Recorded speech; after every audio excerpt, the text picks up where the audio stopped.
Okay. Yes, hello. Thái, thank you em. Thái có thể nói chuyện communicate lần đi rồi thầy sẽ A lot more on the south coast. Em mới lại hello thầy, làm cái background cho thầy đó. Thái, he's my colleague from Vietnam. He's affiliated with An Giang. He's a staff at An Giang University where we work, and I'm still working there. Yep. We work together to build Mekong Organic to support local community to promote organic agriculture in Vietnam and other countries in Mekong. Yeah, Thái can talk to. Chưa để em kết nối cái. Hello again, Ty. Hello, Ty. Hello, Alan. Hello, Mr. Tony. Right? How's the weather there? I'm doing good. How about you? Yeah, good, mate. Now we've got some sun, much better. Yeah. It's been very wet here, Ty. It's far too much rain. Yeah. 1,000 millimeters in the last few weeks. Yeah. Hello. I reckon even for the Mekong, it'll be a lot. Yeah. Are you having trouble hearing us again? Hello. Hello, we're here. Can you hear us? Okay. I can hear you now. Okay. Sorry. Our internet. Yeah. I try to make connections by using the Bluetooth. Yeah, it's okay now. Hello, Alan and Mr. Tony and another beautiful lady behind you. Very well, thank you. How are you? Yeah. Let me show the string. You can see me. Hello. Where is he? Ty did his postgraduate studies in Melbourne. Oh, okay. All right. Yeah. Yep. How long ago was that? When did you finish your master's, Ty? I have finished my master in 2016. Yeah, 16. 5 years ago. Now he's got a place at New England University to do a PhD. Yeah. But yeah, that's meant to start in July, isn't it? Yeah, exactly. But so right now I'm doing visa application. But everything is not sure now because of the COVID. Probably it will be attended at the time. But my study schedule is in the beginning of July. Yeah. Yes, I doubt if you will get here by July. Okay. Maybe October. So you might have to do a bit of work online before you get here. Probably. Yeah, I think so. That's a shame. Yeah. But at least with the setup, you can still do things. Yeah. You know. So. Yeah, you can. Yeah. You sit there and be in it too. Yeah. Are you in there fine, are you? Yeah, we need maybe some participant visual later. We need to wait 7 minutes. Yep. I think it's Cam, not Kyan. Kim, Because sorry, we've got a mate. Kyan, we've got a friend. Kim, Kyan. yes, That's what I keep saying. Yeah. It's Cam. I grew up in Mekong Delta where we produce rice. So whereabouts? You know, Canton? You know Ho Chi Minh City and down further to the bottom of the country? Yes, so south. Okay. Yes, south. And then Cantor, it's spelled C-A-N-T-H-O. So people often call it Cantor. Yeah, okay. Cantor. Yeah, Yeah, yeah. okay. The rice and fruit and seafood producing area, we have plenty of fruit like mangosteen or Yum. Yeah. Even below, you know. Yeah. Plenty of fruit. Yeah. And shrimp. Like shrimp farms or Shrimp farm, but ecological, like in the west season they grow rice, no non-chemical. Yeah. And in the dry season they get salt water to grow shrimp. That's like natural way of growing. But we have still conventional one. yes. But most of people grow raise shrimp on the right farm is that's traditional, like no chemical. Good. Yeah. That's good because there was had a lot of trouble with those setups. I know that The there's chemical actually, setups, I know there's actually even, I don't know so much about organisations, but areas that will not, they've seen the devastation that the chemical shrimp farming's done. Yeah. And they won't allow it on their land and that. I can't remember what program, it was on an SBS program. And they said, we've seen what's happened and we'll allow shrimp farming, but not like that. Yep. Yeah. You know, when the people, they want to be rich soon, they think they can convert to conventional, they can earn lots because they can produce lots of production. But they can earn, yes, in year 1 and year 2. And year 3, year 4, and they broke. It comes at a price. Yeah. Same as in India. Yeah, a lot of the farmers in India, yeah. they've seen how the West does it. Oh, you can get rich, do it like the West, and it's come back to bite them on the bum, big time. Yeah. Going back to the old ways.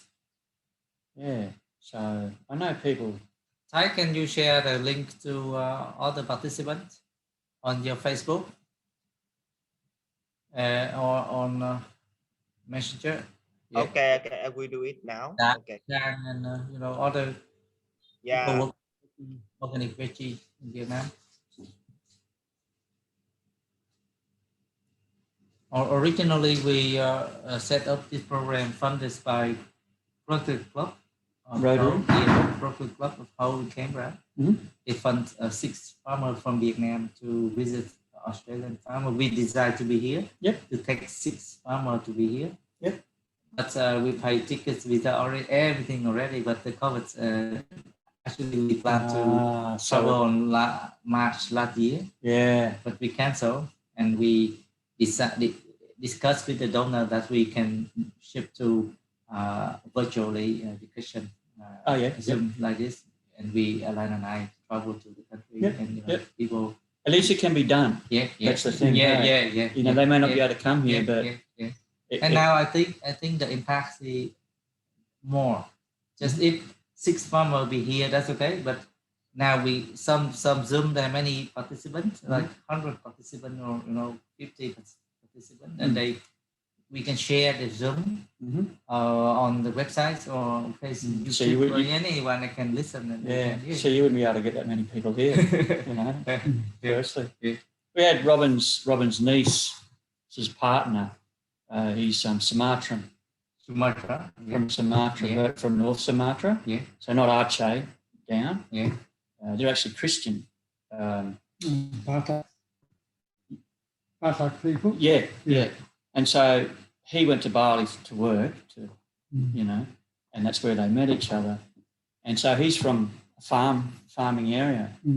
Hello, Dick. And when he had to leave Bali and that, they came back to Australia, and we got him out to do some work and all that. And he just, because it was organic, he just went, asked so many questions. How do you do this? How do you do that?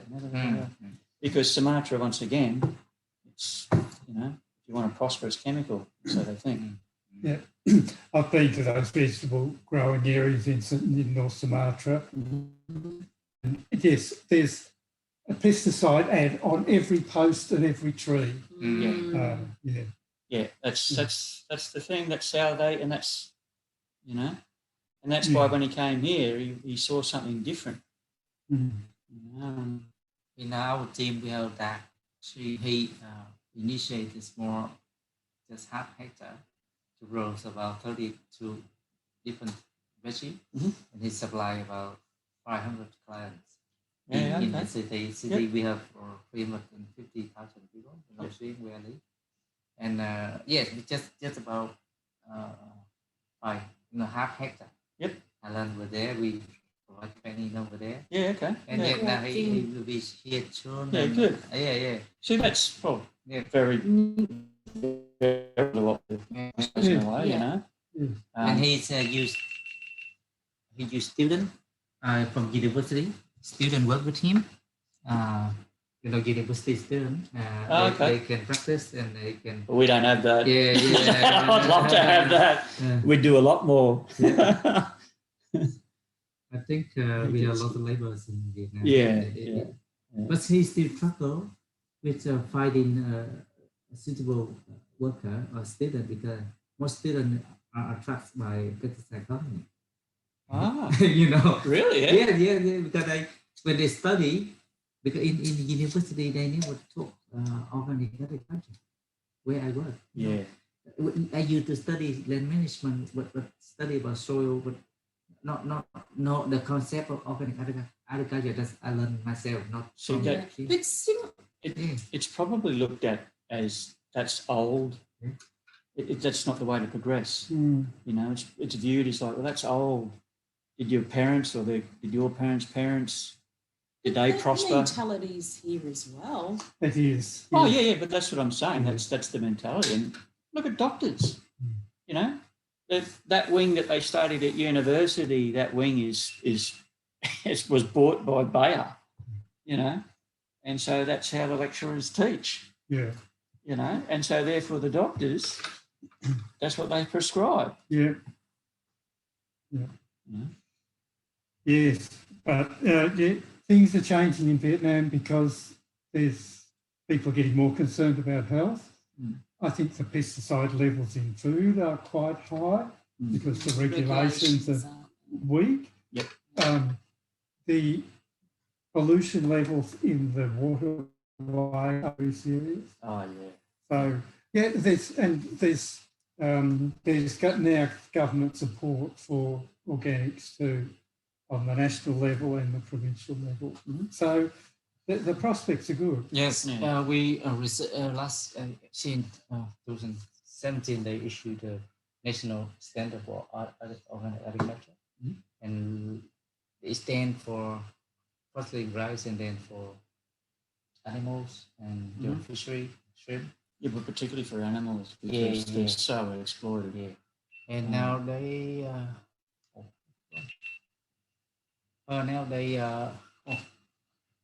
What?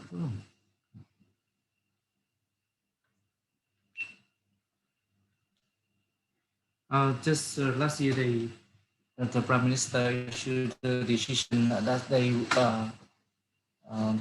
develop plan for 10 years of agriculture. So like a trial. Yeah, the framework. Yep. And to support people. Before, if you do organic agriculture, no one support you. But now, government, professional government, good. every level Encourages. government is support. Oh, good. They have Good. a policy to support. That is getting serious about it then. Yeah. Yeah, well, I suppose with the amount of 2,4-T that was Okay, thrown around in the Jack, 60s and 70s. We can start now. Thái and Đăng and Đức. Are there any? Thầy có thể chờ một chút 5 phút nó được không? Tại có thể là do các cái lịch thầy và show với mọi người nó nhiều quá, mọi người không nhớ hết chứ gì. Maybe we wait 5 minutes because maybe Yeah. some little time they prepare. Em mới lunch. đăng đó. Yeah. Oh, me too then. I'm going to eat too. Yes, go ahead. It's 11 o'clock is lunch. Yes, I was going to say it's 3 hours, isn't it? Yeah. Same timeline as Bali. And sometimes we late because connection of internet Yeah, at Andrew, we could not connect and we moved to the shed. Oh, okay. Yeah. Right. Yeah. He forgot the password. Yeah. I use my pocket Wi-Fi and then.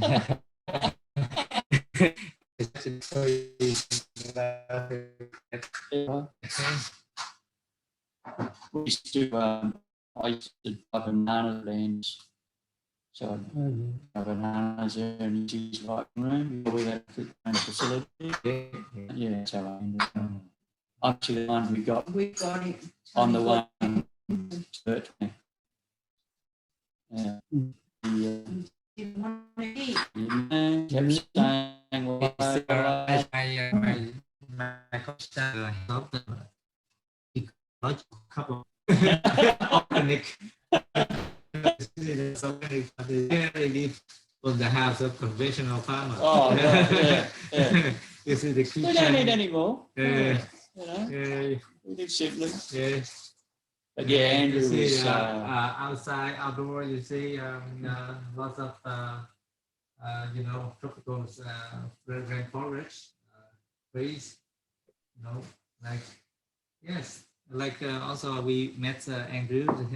His house covered by like Yeah. big trees and It's got a lovely house. Yeah, it's a nice property. Yeah. But yeah, Andrew was, you know, why should I? What a lot of, you know, and I said, well, you know, and I just had a chat to him, and he actually invited me up when he found out I was an organic farmer. And he asked me about the farm and what should I do here. And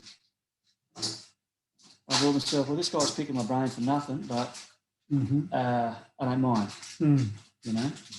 And he wanted to go with a mob that wasn't a national body, like a Mickey, you know, my view, a Mickey Mouse organisation. And so I said, look, you know, take the full plunge. You want to be certified organic or don't you? You know, like, are you serious? Or you just, you know, or you're just trying to exploit the name of something? I asked David. He says the certification phase is not a big problem for organic farming in Australia because it's more phase compared to compost compared to. It is really. Yeah. It is. Yeah. You know, like I think with all our levies and fees for us, Yes. we'd be what, 1,500 a year. Oh, yeah. You know, that's not That's okay. Yeah. really, you know, to be involved and part of the industry, Yep. to support the industry. I It don't think costs you to that's, register your car. yeah, you know. Yeah. It looked like. And also too, because we're with NASA, and there's other certifiers out there who are primarily, they have no interest in organics. They're primarily just a certification organisation. Yeah. They'll do fresh care, they'll do tyres on cars, Oh yeah. you know, like Osqual, Yes. talking about, you know. Yeah. They're just compliance auditors, certifiers. Yeah. And they give nothing back to the industry, although the fact that Yeah. they certify. So that's why, and they offer cheaper rates and and a lot of people go, oh, I'm going to go where it's cheaper. And I think I say, well, but they don't support the industry. They don't do anything for the industry. Like, you know, where are you at?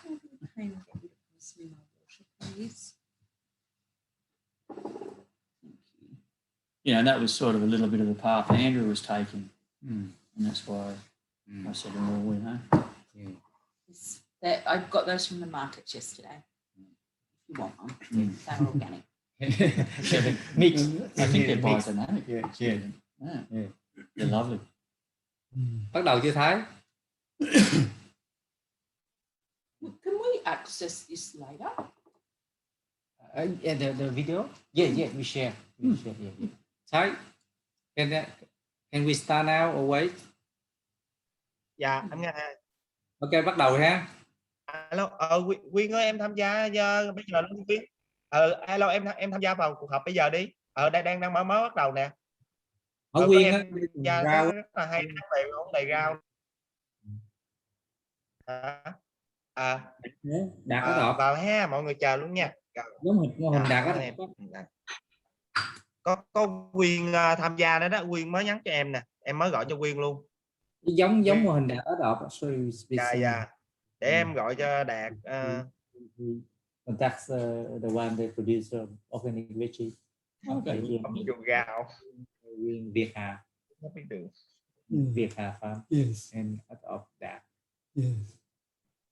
Sorry, probably we can wait a second because I just remind some of the farmers, especially farmers who are doing the veggies farm.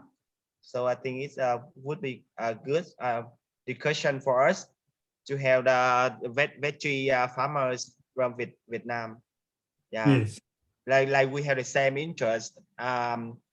We can share together. Also, Tony has 50. Đạt ơi, em tham gia vào cuộc họp bây giờ đi. Bây giờ đang họp, chuẩn bị lên họp nè, về rau nè, vào liền nha. Rồi, ok. He have 50 mango trees. So very Nhanh lên. Rồi. Someone like Việt Hà want to produce organic mango. She already has the plantation, but she want to convert. Yep. Ngoái thầy chờ thì hơi ngại quá, ngoái thầy bắt đầu từ từ đi sao? We can start. Yeah. Yes, I think Alan and can introduce Tony a little bit and Robin. You can introduce a little bit for what you are doing, and then Alan will follow question. Yeah. So thank you very much, Tony and Robin, for agreeing to be part of this. They are running a small but very productive organic vegetable growing business here in the northeast of New South Wales. And so we're going to get them to talk about what they grow, why they grow it, and what are the various issues that are associated with that, including where it is sold. Okay. I think I need to translate into Vietnamese because this video will be used to post and Vietnamese can understand. Ông Alan ông giới thiệu là Tony và Robin là hai người nông dân trồng rau hữu cơ tại vùng Đông Bắc của bang New South Wales. Thì đến đây chúng tôi sẽ giao lưu trao đổi với hai bạn này là làm sao ổng quyết định ông trồng rau hữu cơ và trồng như thế nào, những cái problem, những vấn đề gì mà phát hiện cũng như thử thách trong vấn đề trồng rau hữu cơ tại đây.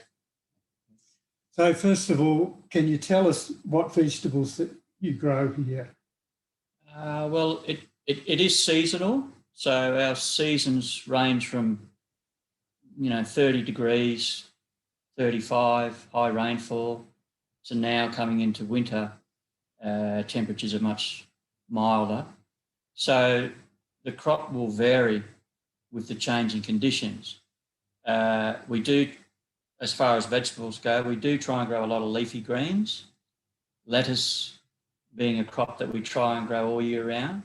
And there'll be 5 to 6 different varieties of the lettuce, which some will adapt better to the heat and some do better in the colder periods.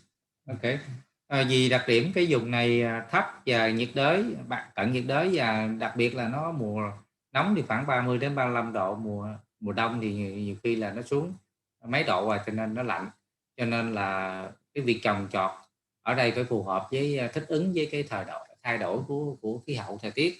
Thì ổng trồng cái cây trồng chính quanh năm là rau, mà rau ăn lá, thì đặc biệt là cái nhóm salad, cái nhóm lettuce salad thì cũng có 5-6 giống. Cái giống giống nào thích nghi với lúc nóng thì ông trồng nóng, còn lúc giống nào thích nghi với lạnh thì ông trồng trong mùa lạnh. And you grow quite a lot of Asian vegetables. Can you tell us about those, please? Yeah, sure. Every fortnight, we pick up trays of seedlings, and included in those always is pak choi and one called tatsoi. Sorry, not tatsoi, yukina. Which I think similar. is very similar. Very similar. Look like zucchini. Yeah, yukina is more like a tatsoi. I think it's Japanese. So we always grow those, and then we vary it sometimes with Mizuna, Chinese cabbage, which we call wombok. But in winter. But this is grown more in the colder periods when it's far more suitable. The yukina and the pak choi, though, we do grow all year round. It grows better in the cold as opposed to the heat, but we still try and grow it. Ông trồng cũng một số loại rau củ như yukina. Yukina savoy. It look like tatsoi. Yeah. Like a pak choi. Là giống như cải thìa đó. Rồi và bok choy là cải thìa, và một loại cải Chinese cabbage, wombok. Wombok. Big. Long. It make the Korean make kimchi. Yes. Cải đó là cải thảo. Ông trồng một số rồi. And other vegetables too, cabbages, broccoli. Yep, sure. Và bắp cải và broccoli thì broccoli là bông cải như này. And broccolini. Broccolini, And baby, so baby broccoli này là loại cải bông mà loại nhỏ đó các bạn, có nhiều cái bông lên. yeah, cabbages, red and green. Bắp cải thì trồng cả bắp cải đỏ và bắp cải trắng. Yeah. Celery. Celery là rau cần. Yeah, snow peas. Đậu tiết, snow pea.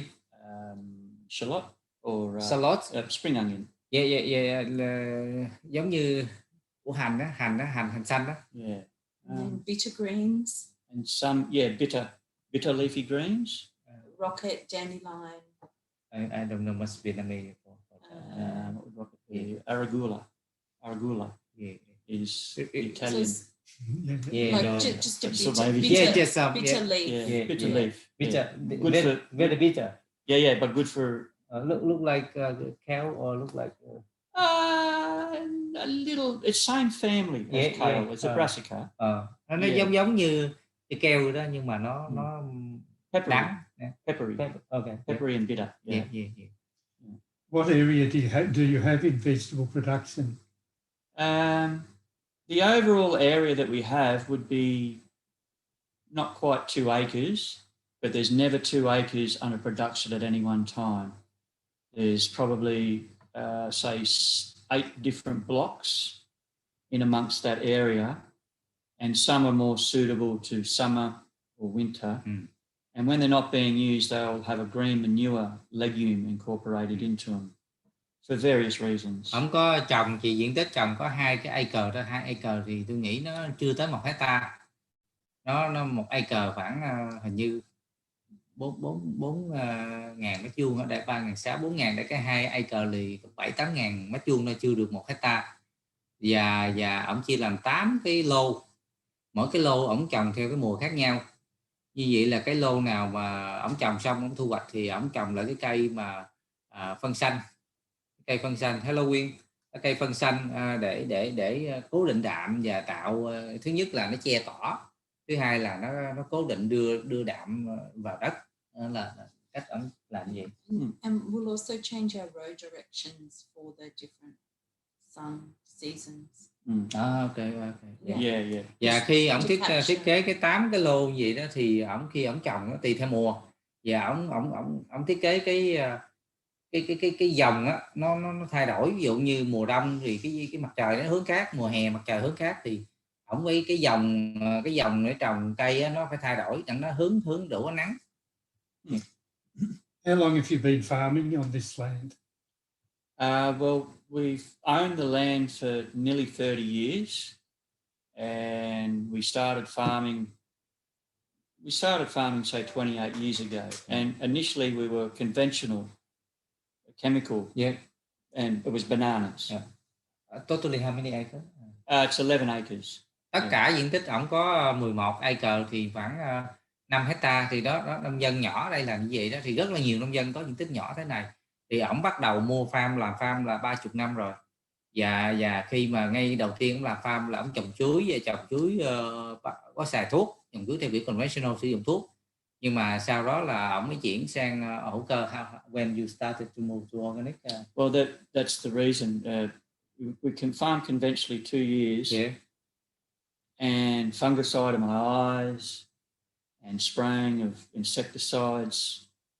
I just went, this is not good for my health. Yeah. You know, it's not good for my health. There has to be a different way of doing it. Yeah. And so that's when we investigated farming organically. Yeah. There was no internet then. Yeah. Or nothing like, so it was books, magazines. Yeah. And so now we've been certified organic for over 25 years. Ông nói là khi ông trồng chuối phân thuốc đó 2 năm đó thì ổng xịt thuốc, ông bị xịt nấm rồi vô mắt rồi vô tay rồi, nó cũng là ổng thấy khó chịu, cho nên ổng phải nghĩ là nên làm một cái gì đó khác để mà khỏe. Thì lúc đó ổng mới đọc, ổng nói là hồi đó đâu có internet đâu tìm gì, thì đọc qua những bài báo và tạp chí thì về tìm hiểu được nông nghiệp hữu cơ, làm sao trồng nó theo hướng hữu cơ. Thì ổng đã chuyển sang chứng nhận hữu cơ là nãy 20 mấy năm, 23 years old. Organic. 25, 26. Khoảng 26 năm. Đã chứng nhận hữu cơ đã được 26 năm rồi. Since 98, 1998. Certified. since 1998. Là cũng NASA, anh này cũng chứng nhận NASA 26 năm. Làm có khoảng 1-2 acre thôi. Cái diện tích thì chứng nhận hết diện tích, thì trong đó có 20-50 cây sồi, còn rau thì ông trồng khoảng 2 acre. 2 acre là khoảng dưới 1 hectare. Were there other organic farmers in the district when you started? No. Ông No, Alan not hỏi at thì all. lúc ổng bắt đầu làm hữu cơ thì có ai ở vùng này, huyện này, xã này làm cái hữu cơ? Ông nói không có ai hết, chỉ mình ổng thôi. So what did the neighbours think? Neighbours were happy. Yeah. Yeah, the neighbours here happy, no chemicals. Yeah. You know, and them as well, like no chemicals. They were happy. Yeah. Ông nói láng giềng thì lúc ổng làm ở đây láng giềng rất là hạnh phúc, cái vui vẻ, chứ không phải là phản đối. Good. But yeah, but I attended some TAFE courses on organic farming and IPM, integrated pest with management. David Forrest. Oh yeah. And that's actually the first time I had met other organic growers. We'd been growing for 7 years, and I'd never set foot on another organic farm, and that's the first time I'd met other growers. 26 years ago. No, that would have been, well, we were organic certified for 7 years. Yeah. And then I went and did these TAFE courses. Okay. And that's the first time I met any other growers. Ông nói ổng chứng nhận hữu cơ sau khi chứng nhận 7 năm đó, thì ổng mới đi học cái lớp là nghề nông nghiệp hữu cơ tại trường thép ở bang New South Wales, là cái trường thép. Ngày hôm qua tôi ghé nhà ông David á. Ông David là ông thầy giảng dạy về nông nghiệp hữu cơ cho trường thép đó là 35 năm. Thì ông này ổng mới đi học cái khóa ở đó, ổng mới biết được ở cái vùng này sẽ có cái nhiều người làm nông nghiệp hữu cơ. Lúc đó ổng mới biết, chứ còn trước đó là ổng chỉ biết ổng làm có mình không thôi, chứ ổng không biết ai làm. Qua cái khóa học ổng mới biết là nhiều người ta làm nông nghiệp hữu cơ. That's quite an achievement. Doing that without assistance from anyone else. Yeah. And like I said to you before, Alan, it was no internet. Yes. So it was reading books on gardening, organic gardening. And some of these books were like the J. Day Rodale, you know, like it's 70 years old, but it's still applicable. Ông nói là đó đâu có internet đâu, ông chỉ đọc sách thôi, mà có những quyển sách viết bởi những người đi trước đó là 70 năm vẫn còn ứng dụng được. How do you manage soil fertility on this farm? Well, initially, you've seen the soil. It's not a top quality soil. So the number one ingredient has been compost. Okay, that is, compost is used in all our vegetable farming. But getting your pH correct, for one thing, is very important, because if your pH is not correct, it just won't allow other nutrients there. So that was the first thing of understanding. And this area being high rainfall, it leaches a lot of calcium out. So it was very acidic, very acidic. Okay. So lime was the first thing, particularly with the bananas, because when we were all bananas and that. Yes. Ông Alan hỏi thì làm sao ông biết cách quản lý đất ở đây, thì ông nói đối với đất thì compost là đưa từ rau củ, những cái loại rau trồng ông làm compost, ông thảy vô là đó một cái yếu tố chính để duy trì dinh dưỡng cho đất ở đây. Đặc biệt là đất đây là bị mưa nhiều, vùng này cái vùng ổng đang ở mưa nhiều, nó là rửa trôi đi cái vôi, cho nên là cái lượng axit trong đất rất là cao, cho nên là cái pH nó rất là thấp. pH thấp gì thì ổng nói để mà duy trì sản xuất ở đây là phải biết được cái độ pH của đất ở mức nào, để như vậy cái mức nào thì cái dinh dưỡng trong đất nó mới là tốt nhất. So initially, I presume you got soil tests done by our laboratory? Yes, that's correct. Yeah, we've had, and yes, a chemical analysis of our soil makeup. You know, typically your nitrogen, your pH. But then we looked at other parts of a soil analysis, your carbon nitrogen ratio, your organic matter, and other things that the chemical companies want you to look at NPK, and that's all they want you to see. Yeah. But there's other elements to a soil test that are as vital, and these are the things that we wanted to look at. Yeah. And so therefore, there's other ways to address that. Ông khi làm đầu tiên thì ông phân tích đất. Thì phân tích đất thì gửi cho phòng thí nghiệm phân tích thì các chỉ số đất cần phân tích như là chỉ số CN, carbon, đạm và cái hàm lượng hữu cơ trong đất và những cái nguyên tố đa lượng như NPK cũng như là vôi hoặc là những chỉ như macronutrient or chemical residue. We have had that done before, but there's no point in us doing it now. Okay. Before when you start. Yeah. Ông nói là trước khi ông bắt đầu làm organic thì ông cũng test các chỉ số như là vi lượng và các cái yếu tố kim loại nặng cũng như các cái yếu tố dư lượng thuốc trừ sâu trong đất. You found that when you did conventional and then you started to convert, you test, soil. Yep. You found, chemical residue? Not really, no, because it was only a very limited amount of time that we farmed conventionally, okay. And the place had not really been used as farmland prior to that. Ông nói ông xài có 2 năm conventional cho nên lượng thuốc cũng không có nhiều, cho nên lúc mà ông test đầu tiên thì ông test thì cũng không có phát hiện những cái chất dư lượng thuốc trừ sâu trong đất. So I presume you used lime. Did you use any other inputs, any trace element inputs, or? Yeah. Dolomite as well because of the magnesium content. So getting a calcium magnesium ratio was another element in it as well. We've used rock minerals. Okay, so very low in NPK, but that's not what we're after. We're after minerals to remineralize the soil, and therefore that has other benefits, and those benefits come towards your microbes. Your microbes are the ones that are doing the work for you in your soil, but you have to give them a nice place to live. Essentially. Ông nói là ông bón vôi là chính, tại vì đất này bị rửa trôi dữ lắm. Bón vôi nhưng tuy nhiên là ông biết làm hàm lượng trong đất NPK nó thiếu, nhưng mà nó không quan trọng bằng là ông nói thiếu khoáng chất, cho nên ông bón rock là đá rock colloidal black one like the macadamia. No, it's grey whitish. Okay. Thì nó cái rock đá đó bón vô đất thì chủ yếu làm cho con vi sinh vật nó hoạt động, là đối với trường phái hữu cơ thì người ta rất trọng là vi sinh vật micro. It's actually colloidal rock phosphate.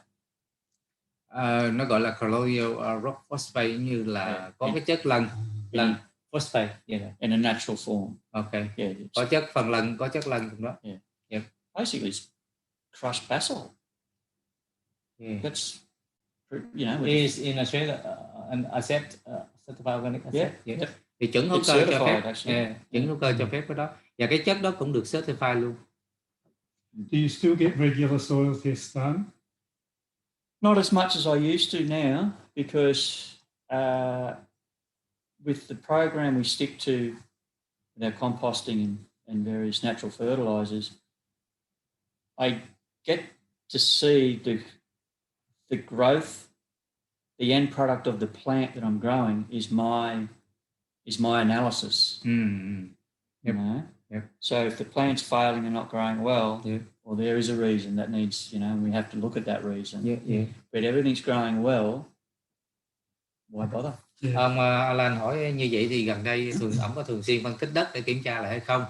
Thì ông trả lời là cũng không cần thiết lắm, tại vì ông sẽ biết, ông coi cây trồng ông phát triển tốt hay không, là nếu cây trồng ông mà có vấn đề, trồng mà phát triển không tốt thì lúc đó ông mới đi kiểm tra đất, chứ còn nếu mà cây trồng ông phát triển tốt thì đâu có cái tội gì đâu mất công phải đi kiểm tra đất. Nói chung là cơ bản là ông dùng compost đã bổ sung lại tốt cho đất rồi, thì đất nó cây trồng tốt thì ông nghĩ nó là ok. But I will say though, is an essential part of our fertilized program that is always used, and that's blood and bone fertilizer, and it's a certified organic product. Blood and bone, it's a product made from abattoirs, so crushed up, after when animals get killed. So the blood, and the bone, dried blood. The bone. Dried and powdered blood and crushed bone. That's a common fertilizer that people. That's certified organic. Yep. But the cattle should be also certified organic? Not necessarily. No, Oh. no, not Ông necessarily. nói cái phần That bit I don't know. I don't Yeah. know. I don't know that bit. Ờ, But cái phần mà ông bón vô chính đó là Oh, cái no. máu của con bò với cái xương nào của bò đó. Khi ở đây thì người ta giết mổ bò đó thì máu với xương nào có thứ thì người ta mới làm cái phân hữu cơ mà được chứng nhận từ đó. Tôi hỏi ổng là như vậy con bò có cần nuôi hữu cơ không, thì ông nói cái việc đó ổng biết, nhưng mà cái phân mà ổng mua đó, cái phân được làm từ cái máu con bò cũng như là cái sừng bò hay là xương bò vân vân để họ xây họ làm cái đó thì có chứng nhận. Yeah. So blood and bone is a good source of nitrogen, phosphorus, and also some potassium. Ông Alan nói là cái loại đó thì nó có một số đạm, lân, kali và canxi, bốn cái nguyên tố chính trong cái good loại. calcium too. Rất giàu canxi. Yeah. And you probably should mention the legume program that we Yeah, have in the banana. we're getting to that. Okay, sorry. Yeah. Do you make your own compost? No, I don't. No. The reason I don't make my own is because of the quantities that I need. So I have a company that makes it, and I've actually used a few different companies. Yep. Some are certified organic, some aren't. But I've had residue tests and all the appropriate tests that the certifier needs for the ones that aren't. And it's all okay. I don't have the equipment and the facilities to do the quantity that I need. Okay. Yeah. Ông nói ông có tự làm compost hay không?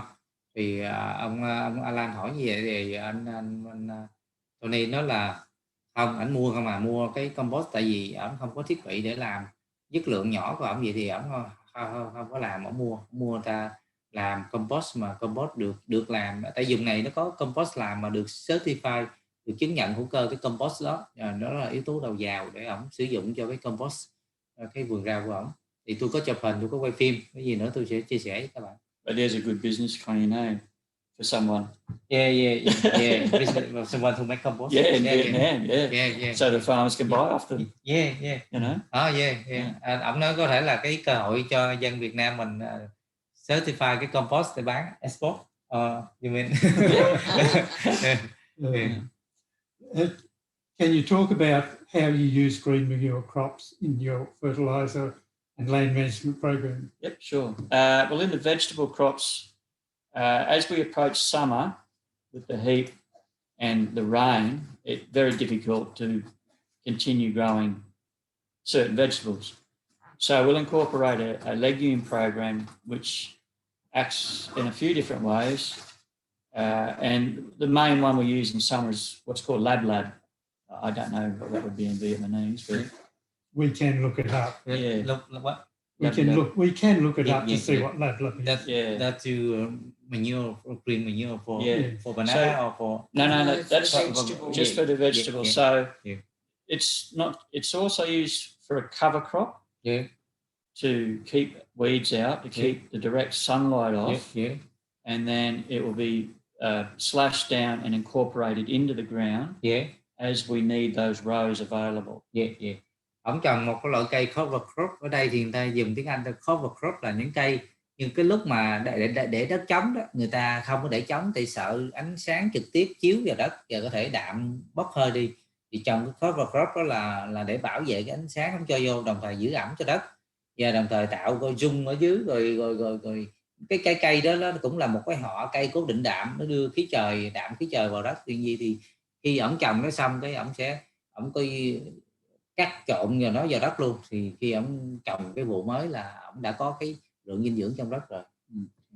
And then in the bananas and with the fruit trees and all that, we incorporate a legume crop for the orchard floor management. Yeah. And so not only is it bringing beneficial insects, it's covering the ground so it's not bare. Yeah. It's also incorporating nitrogen being a legume. And it also has biodiversity because of your different rhizomes, your different you know. Yeah. So you'll have different varying fungi Yeah. that will attach to those. Yeah. Thì ông nói ở dùng cây ăn trái, cây xoài, ví dụ như cây chuối và nhiều cây ăn trái khác thì ông dùng cái cover crop cũng như là cái cây để mà trồng xung quanh để cố định đạm cho đất và đồng thời tạo cái nơi trú ẩn cho vi sinh vật, như là để nó sống ở đó và để nó tạo cho tốt cho môi trường đó. What are some of the species you use as a cover crop for the bananas and the other fruit trees? Well, once again, it varies with season. So now we're coming into our cold period. We'll use one called vetch. Okay, so we'll incorporate vetch and clover. Yeah. Okay, so they'll grow through our cold period. Yeah. And they'll seed roughly, they'll self-seed, say October. Yeah. And I'll pick the varieties that have a hard seed. Yeah.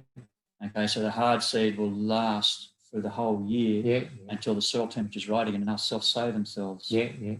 Okay. Yeah. In the summer, a little bit more difficult because the legumes that you can get are quite viney, like the lab. Yeah. You do not want that in the bananas. So it's a little bit of a maintenance thing in summer, but in winter, that's the ones that we do. And plenty of nitrogen inoculation. But they're the primary ones. But a hard seed, not soft seed. Yeah, and you collect and No, because just they fall down. Just fall. Yeah. Okay. Yeah. Đặc biệt thì ổng trồng cái cây cover crop đó là cây clover với một cái loại cây mà giống như có chức năng cố định đạm là họ lá kim, mà họ có cái hạt cứng. Cái hạt cứng khi mà nó già đó, qua mùa đông thì cái hạt nó già, nó rụng xuống đất, và này tới mùa năm sau nó lên lại. And the summer you don't have any crop or... I don't plant any, not in the bananas and that. Yeah. If it's more a bare ground, I will. But it's just difficult in summer. Okay. Because most summer legumes are quite viney, and they'll want to climb up. Okay. Yeah, it's not so. You can't. Ông nói là mùa hè thì ông ngại trồng cái cây cover crop, bởi vì mùa hè nó phát triển rất mạnh, nó bò lên tới cây chuối rồi nó bò lên nhiều, nó khó quản lý nên không. So we used to grow like 500 passion fruit as well. We've actually one of the only people in Australia to do organic passion fruit for a while, but really a lot of maintenance. So you can imagine a vine crop, getting in a vine crop. Yeah. It ain't good. What's the vine crop? Passion fruit. Passion fruit. A vine is a plant that trails along. Yeah. Near the That car. climbs. Yeah. Climbing. It look like lamb. The one's just near the car where you pulled I up. see that. It's round. Yeah, that's good for vitamins. Vitamin C. Yeah. Ông trồng chanh giấy á, trồng chanh giấy. Yep. But can you imagine, the green manure I showed you down there, the lab? Yeah. Can you imagine that growing in a passion fruit vine? Yeah. It'd just good. be, Okay. it'd just strangle it. Yeah. So,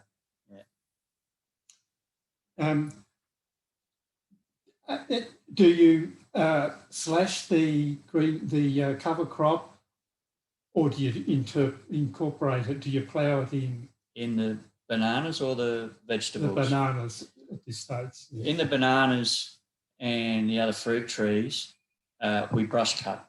Okay. So that's how we keep everything maintained, is by a brush cutter. Yeah. Cuts. Whippersnipper. Yeah, whippersnipper. Yeah. Yeah. And No. A machine. Yeah. Okay. And you leave it on the surface. Yeah. And it's food for all the for all your soil. Đối với trong dùng chuối với cây trái thì ông dùng máy cắt, giúp máy cắt cỏ cắt đó để rồi xong để lại cho đó. Yeah, you don't cut it to kill it. Yeah. You just cut it just to make Cắt để cắt để đừng cho phát triển quá. Now, in the vegetable production area, can you describe your rotation policy? Yeah, sure. I try not to use a row more than once a year. Okay, but for example, if it's a quick crop that doesn't take much nutrient, like a lettuce, I can use that row and incorporate the compost and any plant residue we've got, refertilize it, recompost it, and then keep it for another crop if desirable. But I try not to. I only try and grow one crop in that row itself. Just move along. Yeah, and just keep moving along. Yeah. Because we don't plant a large area all at once, because when we sell every week. So I need that amount every week. Okay. Yeah, every week I need that amount. I don't need this amount for that week. Okay. It's too much. Yeah.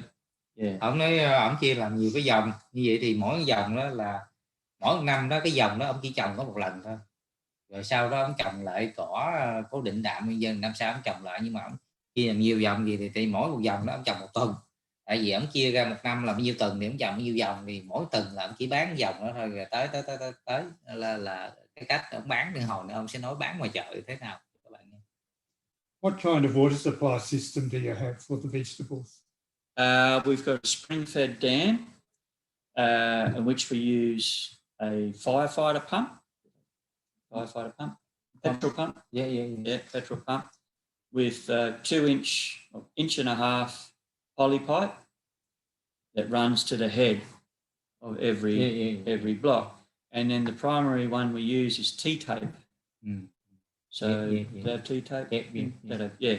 So every single run has its own run of T-tape. So it's low pressure, it's low water use, so very conservative in water. You pump the dam or... Yeah, just out of the dam.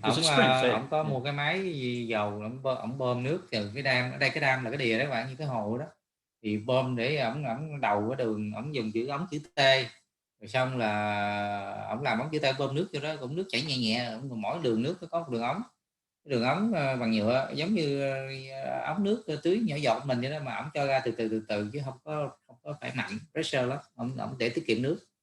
A lot of time overhead sprinklers can create too much leaf disease. So that's why the leaf don't need water. The roots do.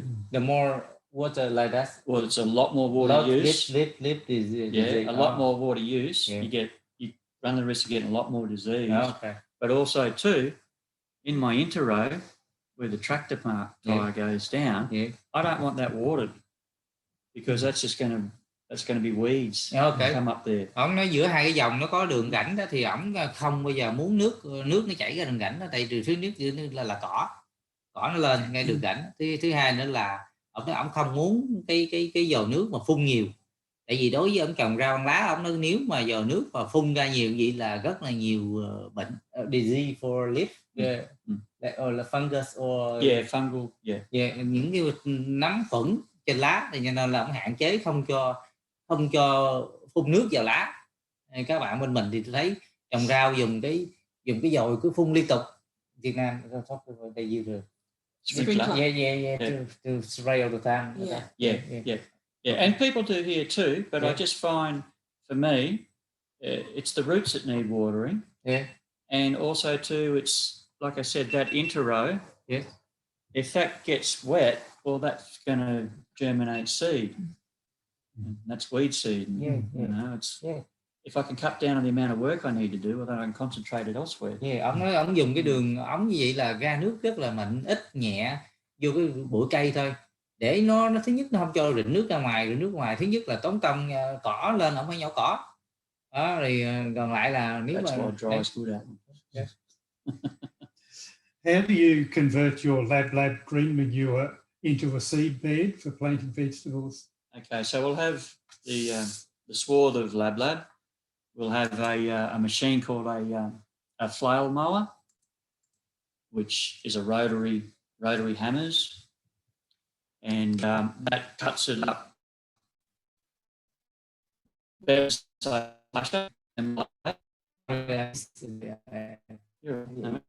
I asked him how he converts the green manure crop into a vegetable growing bed. Okay. Yeah. So we'll cut the lab, which is the green manure. We'll cut the lab with a flail mower. All right. So it goes that way, not that way. All right. It cuts it up into small, chopped up pieces like chaff. Okay. and then we'll get a set of offset discs behind the tractor. Incorporate that in. Okay. And then we'll prepare the bed with a rotary hoe. Okay. So pass with the there are 3 layers. First one cut, and this one did. Well, all on the same bed. Yeah. So here's the bed here. Yeah. So we run the tractor tires. Yeah. So that chops it up. Yeah. Next one comes through and turns it in. The same in the same row. In the Yes. same row. Yeah. In the same row. So that's with the discs, offset discs like that. Yeah. And then a rotary hoe, Yeah. and that knocks the soil down, but prepares a seed bed. Okay. And that's all in that one row. Yeah. And then we'll top dress it with blood and bone and a little bit of sulfate of potash. Yeah. And then cover it with compost. Yes. And then plant. Ông nói là cái đường clip ổng lên đó thì ổng trồng cỏ mà cố định đạm nó xong tới mùa chuẩn bị trồng thì ổng có cái máy giống như cái máy cày nhỏ đó, đi cắt, có một lớp lưỡi cắt xong rồi có một cái lớp là phủ lại, có một lớp bắt đầu đưa trộn nó xuống đất, sau đó ổng mới xạ, xong nó xạ. You have the machine to sow the seed or seeder like Not we do direct seed. for the lab. I've just got like a spinner. Just put it in. Broadcast, and then I just lightly disc it in. But for the nursery, you got the nursery veggie. Well, nearly all our plants are seedlings. Okay. In those trays that are out there. Yeah. But I do use my own seed. Okay. So rocket. Coriander, snow peas, cucumbers, corn, all those sorts of things. Beetroot, which we'll do tomorrow. It's just a little walk behind. Yeah. Not a jang. Jang is very good. Ông nói là ông gieo hạt trong cái nhỏ rồi ông mới trồng chứ không phải trồng từ hạt vô đất. They're cheap and they work well. Yeah. How long do you wait for the green manure crop to decompose before you plant the seeds or the seedlings? Ideally, I want to chop the green manure up and incorporate it green into the soil green. Yes. And then because it's chopped up so fine, it'll only be a couple of weeks. A couple of weeks.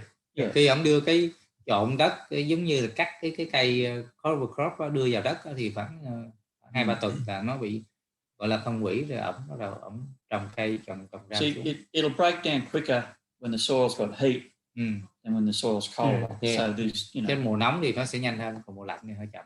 Yeah, different time. Now you buy most of your seedlings in. Are they certified organic as well? Yep. Ổng hỏi là như vậy là ổng mua cây con, vậy cây con có được chứng nhận hữu cơ không? Thì ổng trả lời là có, tại vì cây con cũng phải được chứng nhận hữu cơ. Not just the medium, okay? The seed itself is a source certified organic seed. So all completely organic. Yeah, he's actually NASA certified. Cái xí, cái hạt There's nó cũng phải được business. chứng nhận, đặc biệt là ở đây là But see, they do a lot of bare NASA root. chứng nhận They do a lot of bare root cái hạt đó. in Asia and that. Yeah. Which is a lot cheaper. Yeah. All right. Did you have difficulty at the beginning obtaining organic seedlings? Oh yeah. Yeah. And then you buy somewhere else or in the... Well, when we first started, it was all bananas. We had 2 farms, both organic, so it was all bananas. But then as the disease, Panama disease, wiped the bananas out, we started looking at things. And so initially it was just plant seed. And I found a fella who did certified organic seedlings. And so we just started small. But now as the vegetables have become more our income than the bananas, the fellow that we deal with, he has found, because he does such a good job, he's found more people use him, so he's expanded. Okay. So it's sort Ông of... nói hồi đó thì ổng bắt đầu ổng trồng... But yeah, it was difficult, Alan. Thì ổng cũng phải tìm cái người bán hạt, để ổng tìm được thì lúc đó mua ít thôi. Bây giờ ổng nói nhiều người bắt đầu người ta quan tâm đến trồng rau hữu cơ, thì cái ông làm giống hữu cơ đó là ổng bắt đầu mở rộng, ổng làm giống được bán. What kind of inputs do you need to use to control pests on the vegetables, particularly the brassicas? Dipel. Okay. Yeah, Dipel's Is it always in our program. like biological Yes. insecticide? Yeah. It's a bacteria. Was it Ông Bacillus là nổi thuringiensis? làm sao để diệt phòng trừ các con sâu khi mà ví dụ tay ông trồng rau lá thì có thể là sẽ có sâu non, sâu tơ, sâu này sâu kia rồi rất là nhiều, cũng có thể có, nhưng thì làm sao để phòng trừ thì ông phun cái loại thuốc gọi là Dipel. Dipel đó là cái thuốc được chứng nhận hữu cơ, nó có cái chất gọi là dùng bacteria là nấm, để cái nấm đó xịt lên cái lá cây thì cái lá nấm đó nó bám vào con sâu ăn lá, hoặc là con sâu thì con sâu nó chết, nó là vậy đó. Cái cấu trúc nó, cái cách hoạt động nó như vậy. Yeah. And you also use that Dipel for armyworm too? Yeah. So at certain times of the year, we'll have armyworm, which is subsurface. On the soil, armyworm. Yeah. So it's subsurface. So what they will attack the small seedling and just like nip like that. Yeah. So we've used beneficial nematode as a biological. Yes. But I will also use the Dipel mixed with pyrethrum, and when everyone's planted, just go down with the knapsack and give everyone a hit just before dark, because that's when they're coming up during the night.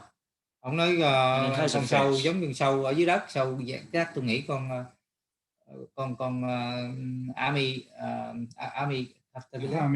Armyworm là loại sâu mà là giống như sâu đục thân, sâu ăn dưới đất nó lên đó, thì cái sâu đó là nó ăn buổi tối, thì ổng cũng dùng cái loại mà hóa chất sinh học đó là Dipel nãy đó, với một cái chất nữa là nó loại là tuyến trùng, mà tuyến trùng có lợi thì ổng bằng cách là thay vì cái mặt đất gì thì ổng trồng cái cây gì thì ổng chấm cái thuốc ngay gốc luôn, chứ ổng không có phun, thì ổng sợ nhiều khi mà là mặc dù chất là hữu cơ, chứng nhận hữu cơ được cho phép, nhưng mà ổng không muốn phun ra nhiều chỗ, vậy là cũng không tốt, cho nên là ổng chỉ chấm một cái ấy, nó chấm xuống gốc thì buổi tối con đó nó ngóc đầu lên ăn thì nó chết, nên là ổng mất, nói chung ổng làm công làm tay.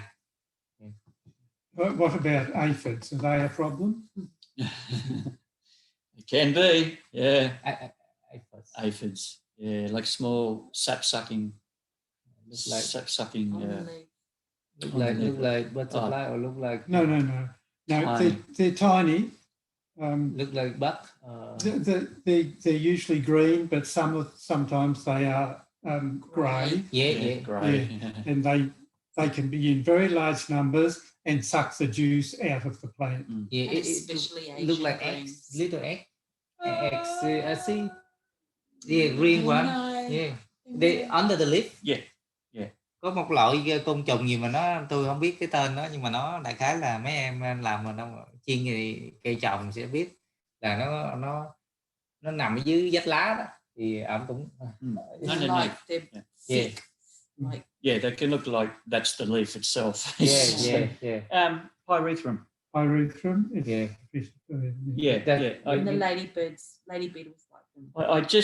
I find you can use oil sprays like neem oil and other sprays, but sometimes it's just not effective enough. And with a crop like a pak choi or something, it's only in the ground for 2 or 3 weeks. Yeah. So if you go, oh, well, that didn't work, and I'll give them another hit, oh, that didn't work. Well, that's like a third of their lifespan. Yeah. So you've got to get them. What? Or they wash off quite easily. What ingredient you use to control? Pyrethrum. So there's a certified organic one called Pyganic. Yeah. Thì đối với những loại sâu bệnh đó thì ông nói là người ta cũng có thể dùng dầu, dùng neem tree, nhưng mà ông nói không hiệu quả, tại vì cái dòng đời của cây bắp trôi, cái cây cải thìa đó rất là nó nhanh lắm, 2-3 tuần là thu hoạch rồi, cho nên ông phải dùng một cái loại mà hóa chất sinh học, gọi là thuốc sinh học để phòng trừ đó. What the name? pyrethrum. You write down and anything that's it. Well, the product's actually pyganic. Yeah. That's the product. But that doesn't matter. It's probably not available there. But there will be pyrethrum available. Pyrethrum is made.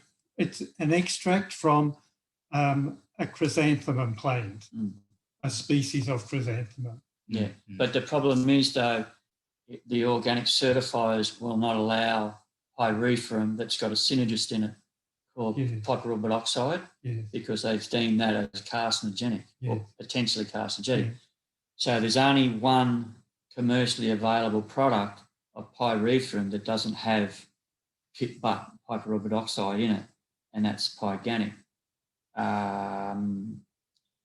You can buy pyrethrum, but it will have hyperorbit oxide in it because it's a synergist. It actually enhances it. It makes it work better. Is it expensive or? It's not cheap. Okay. No, but you use it. You don't use it every day. You got to think. Well, this has cost me a lot of money. How am I going to use this to the best effect? Okay. But not blowing a hole in my pocket. Yeah. So like Robin said, like your lady beetles and all that eat it. So you go, well, a lot of ladybirds around the moment. Don't want to whack them or wait till a different time, Ông nói là tùy theo tình huống mà nên sử dụng nó không. Ví dụ như có nhiều cái ladybirds, it's small one, beetle. Giống như con đó nó ăn mấy con trùng thì ổng sẽ không dùng cái sinh quá cái chất đó nữa. Cái chất đó thì nó tôi nhờ Malan ghi lại là để cái loại đó thì ổng giải thích đó, có nhiều dòng, những cái dòng chuyên về được chứng nhận hữu cơ đó mới được xài, thì không biết bên Việt Nam có bán hay không, thì về để tôi sẽ tìm cái đó để các bạn, tôi nghĩ là các bạn bên Việt Nam khi trồng rau cũng chắc là phải cần những thứ đó rất nhiều. How do you manage the biodiversity around the vegetable area in order to protect the beneficial insects and spiders and frogs and so on? Well, getting back to inputs, being very mindful of the impact of the input that you're using in regards to your beneficials. So a dipel, for example, will only affect caterpillar, so it doesn't matter. But using a pyrethrum, which is a total knockdown, will kill baddies and goodies. So being mindful, if the bees are out in the morning, don't do it in the morning. Wait for things like that. Use smaller nozzles instead of just fully broadcasting and things like that.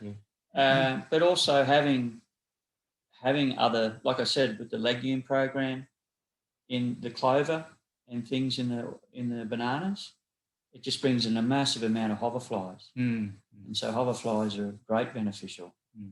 Ông nói thì Alan hỏi có ổng dùng cái phương pháp sinh học gì để giữ cái giữ con động vật hoặc là con trùng có lợi, thì dùng trồng chuối ổng là cái dùng để rất nhiều động vật có lợi ở đó, nó cũng giúp kiểm dịch được diệt hại phần nào. Tuy nhiên nếu mà xuất hiện một số cái côn trùng mà ông cũng quan sát, ông tôi lúc cần thiết lắm mới xài cái chất, ví dụ cái chất mà dipel thì có thể chỉ diệt cái con sâu ăn lá thôi, còn lại là những cái thành phần khác thì nó không có làm hại.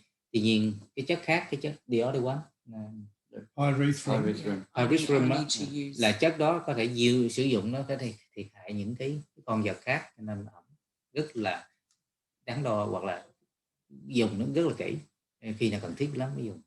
Now, dipel is Bacillus thuringiensis, or commonly called BT, and it will be available in Vietnam, but it will have a different brand name.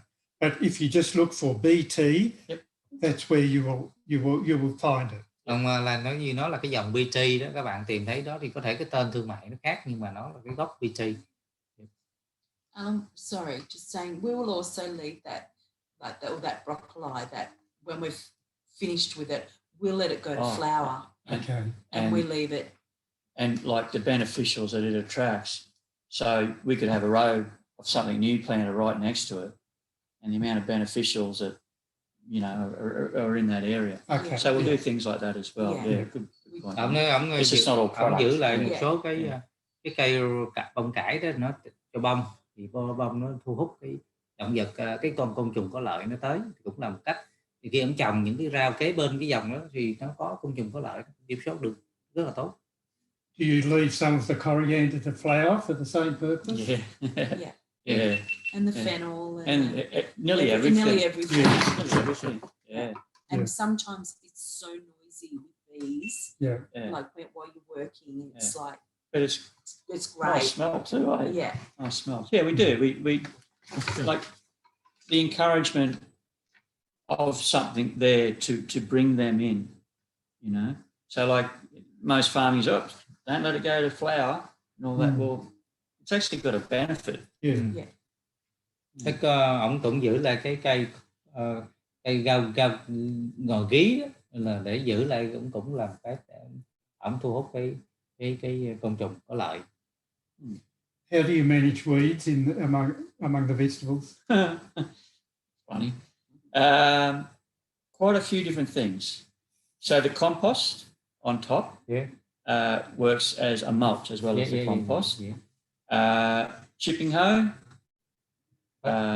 Chipping hoe. Stirrup hoe. Wire hoe. Wheel hoe. Flame weeder. 2 different types of flame weeder. What else? Hands. Hands. Ông nói hỏi sao kiểm soát cỏ được trong cái vùng trồng rau thì ông nói nhiều dụng cụ. Depends what's growing. Thứ nhất là dùng cái compost loại đẩy ở trên cũng là cách để giảm cỏ. Thứ hai dùng cái loại dụng cụ cắt bên dưới, cắt đẩy, dùng đẩy nhưng là hoặc là dùng bằng tay nhổ, cũng đa dạng đủ thứ hết. Do you use any animals as part of your system? No. We have a problem with wild dogs and foxes. We lost all our chooks. We lost, every time. It's just because the national state forest is just up above us. Wild dog and wild dogs and foxes. And foxes. Ông nói ông Alan hỏi ông có dùng chăn nuôi, vật nuôi trong cái hệ thống canh tác của ông nó không, nhưng ông gặp cái khó khăn là ở đây nước Úc thì cái vịt mà không phải là con sâu con bọ gì lắm, mà cái con cáo với con chó hoang ở đây là hai cái loại vịt mà nó thiệt hại cái mùa màng khá nhiều, nó vô nó quậy phá. How do you sell your produce? Well, we do a farmers market at a town half an hour drive away from us once a week. So a lot of the leafy greens are either bunched or sold as a unit. The bananas are sold per kilogram. We're very fortunate to have a major population so close to our farm, in the fact that there's employment, so people have money. But also too, they want to buy certified organic products. Ông nói ông có lợi thế là nhà ông ở đây thì có con đường đại lộ nó mới mở sang vùng Gold Coast, cái thành phố Gold Coast cách đây chỉ 30 phút chạy xe thôi, nên thành phố đó có 600.000 dân ở nước Úc, mà thành phố Gold Coast là một trong những cũng thành phố khá là lớn, người ta có tiền. Và thứ hai nữa, người ta cũng chuộng mua hàng organic, cho nên là ông bán hầu như là ông bán như củ cải broccoli thì ông bó nhỏ nhỏ, còn có thể ông bó được cục lớn. Ông ra chợ cuối tuần ông bán cái đó thì bán đầy đủ, bán cái đó là chính. So this market is one day a week? Yeah. Chỉ có một tuần thôi, từ ngày thứ Bảy, một tuần một lần. Do you go to any other markets or sell by any other methods? No. Not now. Not now. We used to, and we used to do 2 markets and 3 shops, but we had no life. Yes. No spare time. No time. So busy. No Yeah. time. Ông nói trước đây ông bán 2 cái chợ và ông bán 3 cửa hàng, ông phân phối 3 cửa hàng bán sỉ lại. Nhưng mà ông nói làm gì cực quá là không có thời gian nữa, cho nên ông bây giờ chỉ bán chợ cuối tuần thôi. So that one market is sufficient for all the production that you do. Yeah. We can make a living out of it. Yeah. We'll never be rich. Yeah.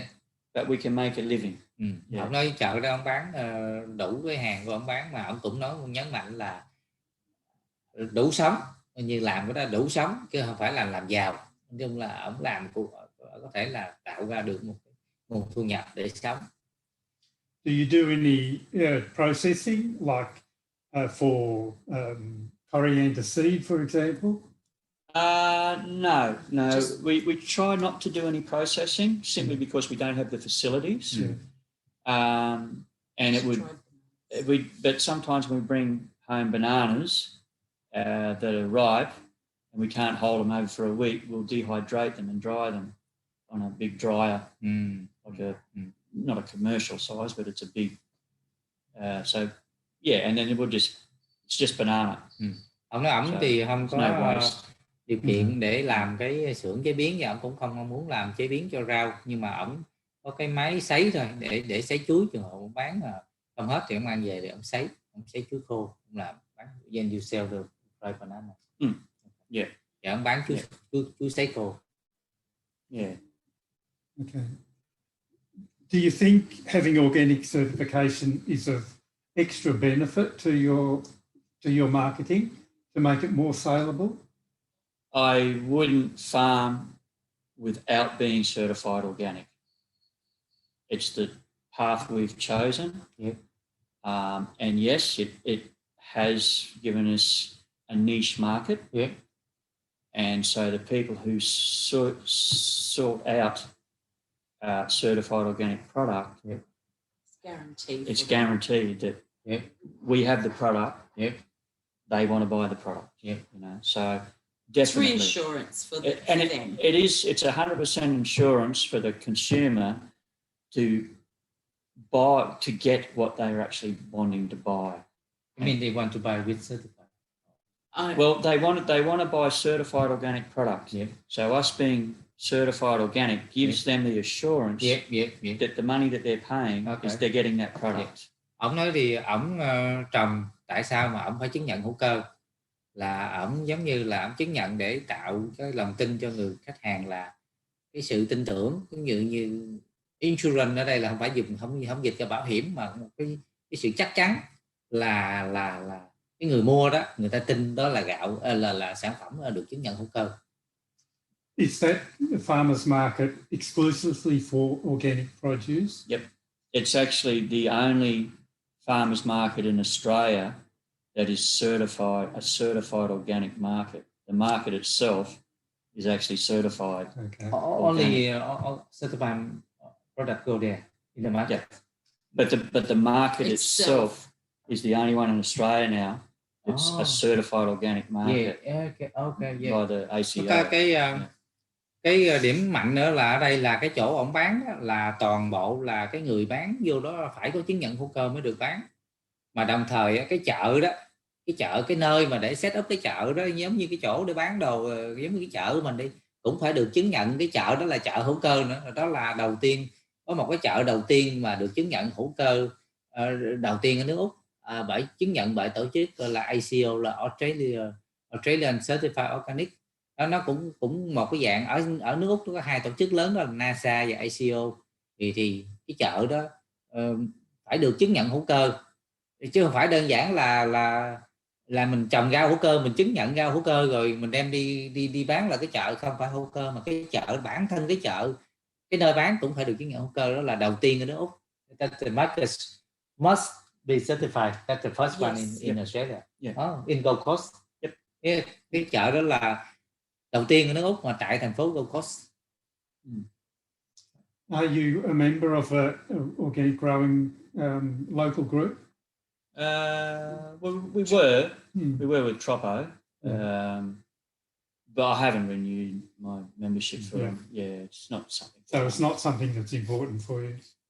It was. It was for a long period, but now, no, not now, not so much. Ông nói là ông cũng từng tham gia cái hội người sản xuất. I see the benefits of it all, and I get it. But ở tại Lismore mà chỗ tôi đi với Alan ngày hôm kia tôi ghé đó, cái hội đó thì rất là mạnh. Dừng ngày họ giúp cho người nông dân canh tác hữu cơ. Thì ổng trước đây ổng tham gia, giờ ổng nói là giúp ổng rất nhiều, nhưng bây giờ ổng ít tham gia nữa, tại vì chắc có lẽ là ông ấy tự tin. You are confident or that's why you do not continue with trouble or I just haven't renewed.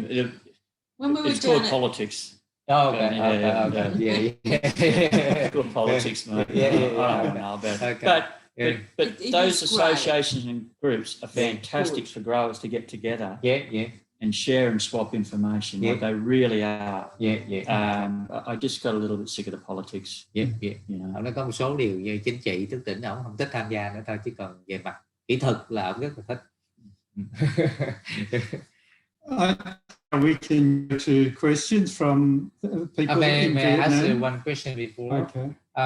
You know, when we talk about organic certified for Vietnam's meat farmers and other farmers in the region, with small scale farmers, the first things they concern about the cost of certification is quite expensive. Like for them, they think they're quite expensive. But for you, what do you think with that cost to your income of your farms and compared to affordable? You know, what do you think about that cost and how much you pay for that? Well, as we discussed earlier, I don't consider the cost that expensive. Yeah. I mean, to register our car, it's nearly the same price for the year, right? But it's the industry that we're involved in. Yeah. And people want to buy certified organic products. Yes. And we don't want to farm any differently. Yeah. So the two, the two are there. Yeah. If that's the way you want to do it, you won't worry about the cost. Yeah. But you've also got to have some return. Yeah. So if the customers are there who want to purchase certified organic, it's a no-brainer. Yeah. Okay.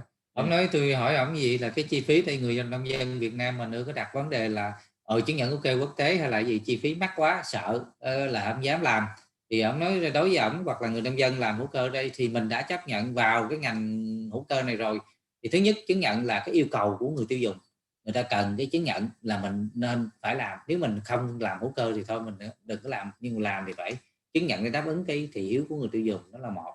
Thứ hai, chi phí chứng nhận của một nông dân như ông ở đây thì cả cái farm này 10 acre là khoảng 4 hectare đất, thì mỗi một năm đó ổng tốn khoảng tổng hết là phí duy trì và phí đánh giá audit rồi nhân dân khoảng 1.500 đô Úc, thì nó bằng với ổng việc chi phí ổng đăng ký thế đường cho một chiếc xe thôi đó, cho nên thì ổng nói nó không có vấn đề gì. Đồng thời cái người tiêu dùng khi người ta chấp nhận người ta ăn hàng hữu cơ, người ta trả cho cái tiền đó, thì mình đừng do dự. Khi mình làm hữu cơ thì mình đừng có do dự là mình phải tốn cái phí chứng nhận đó, là điều đó phải làm thôi. Thì ông happy làm chuyện đó, thì ổng đã làm chứng nhận 26 năm, các bạn biết đâu phải 100 hectare gì đâu, ổng có, nếu mà dùng trồng rau ổng chưa tới hectare, và chuối đó thì tổng là 10 hectare, nhưng mà cái tổng hết là 10 acre, 11 acre là khoảng 4-5 hectare, nhưng mà nhà ở rồi đất chuối rồi đất rau thì có tới dưới 1 hectare đó, nhưng mà ông vẫn làm, mà ông nói ông vẫn tạo ra cuộc sống ông tốt, ông không làm giàu, nó cơ bản là cái dụng từ là không làm giàu, nhưng mà sống khỏe, sống được. Also in Australia, people are prepared to pay a little bit more for organic. Chị vợ anh cũng nói là đó, ở bên Úc thì người tiêu dùng hữu cơ người ta sẵn sàng, người ta chi cái khoản chênh lệch giá cao hơn cho cái sản phẩm hữu cơ, cho nên đó là một cái lợi thế, một cái Yes. Okay. I think battery down and tới phần thảo luận, xin mời các bạn từ Việt Nam đặt câu hỏi, chia sẻ như qua thảo luận chủ đề mà hôm nay. Do you plug it in? Not sure it work or not. Let's see. Yes. Yep. We can talk and then we can put that. Oh, I think that char outside. Another plug out in the kitchen, right? Yeah, we have the spare one, but run out and the morning we run out one, and this we run out another specialty? Tony, some of these farmers here. Đặt câu hỏi đi các bạn ơi, mình có thể bắt đầu đặt câu hỏi được rồi đó. Anh ơi, cho em hỏi là cái chờ mà hai anh chị này bán ở Compost tên là gì vậy anh? He asked the question, what's the name of the markets in Gold Coast? You sell the product? Gold Coast Organic Farmers Market. Đó, nghe được chưa Đức? Gold Coast Organic Farm Market. Yes, em nghe rồi. Em hỏi để không nào em thử qua em xem cô ủng hộ. Coi ngỏ xem. Yes. At Miami is the suburb. Yeah. Bữa nào qua làm cái video giúp anh đi. Yes, để em coi cho anh. Yes. Tại vì nó có thuần nguyên đường của khu phố của thành phố của em ở Brisbane. Nên nó gần. Yes, he studied at UQ. Yep. Near it's at Miami High School. May I borrow this? Yeah. Yes. Yeah, keep talking and Yeah, it's at Miami High School every Sunday. All right. Hello. Maybe I see you there. Yeah, excellent. Okay, We have bananas. Yep. Awesome. Yeah. It's great if you can make a video about the market for me. Yes, I can do that. Don't worry. Okay. Yeah. Yep. Best time to get there is a bit early though. Actually, he wished to join us our tour, but because COVID in Brisbane and lockdown, and he could not join us. Yeah. So best time to go to the market is 8 o'clock in the morning. 8 o'clock. All right. So I better take an early train from Brisbane then. Oh, okay. Yeah. Because I'm based in Brisbane, but there is a direct train to Gold Coast. So there is.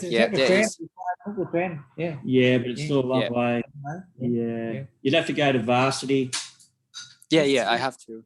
Yeah. Okay. Yeah. So I can do a day trip, so it's fine. Just go to see, because in Brisbane we have this Norday organic farmer market. I'm not sure you heard about it. Yeah. So they also do have a lot of certified organic products. But it's not an organic farmers market. They're allowed other growers in there as well. I think so. I'm not very sure, but the place themselves, they do have a small city farm doing permaculture, but the land is affected a lot by contamination. Okay. Yeah. Yep. I do know the Northey Street Farmers Market has got a lot of organic farmers, but not all.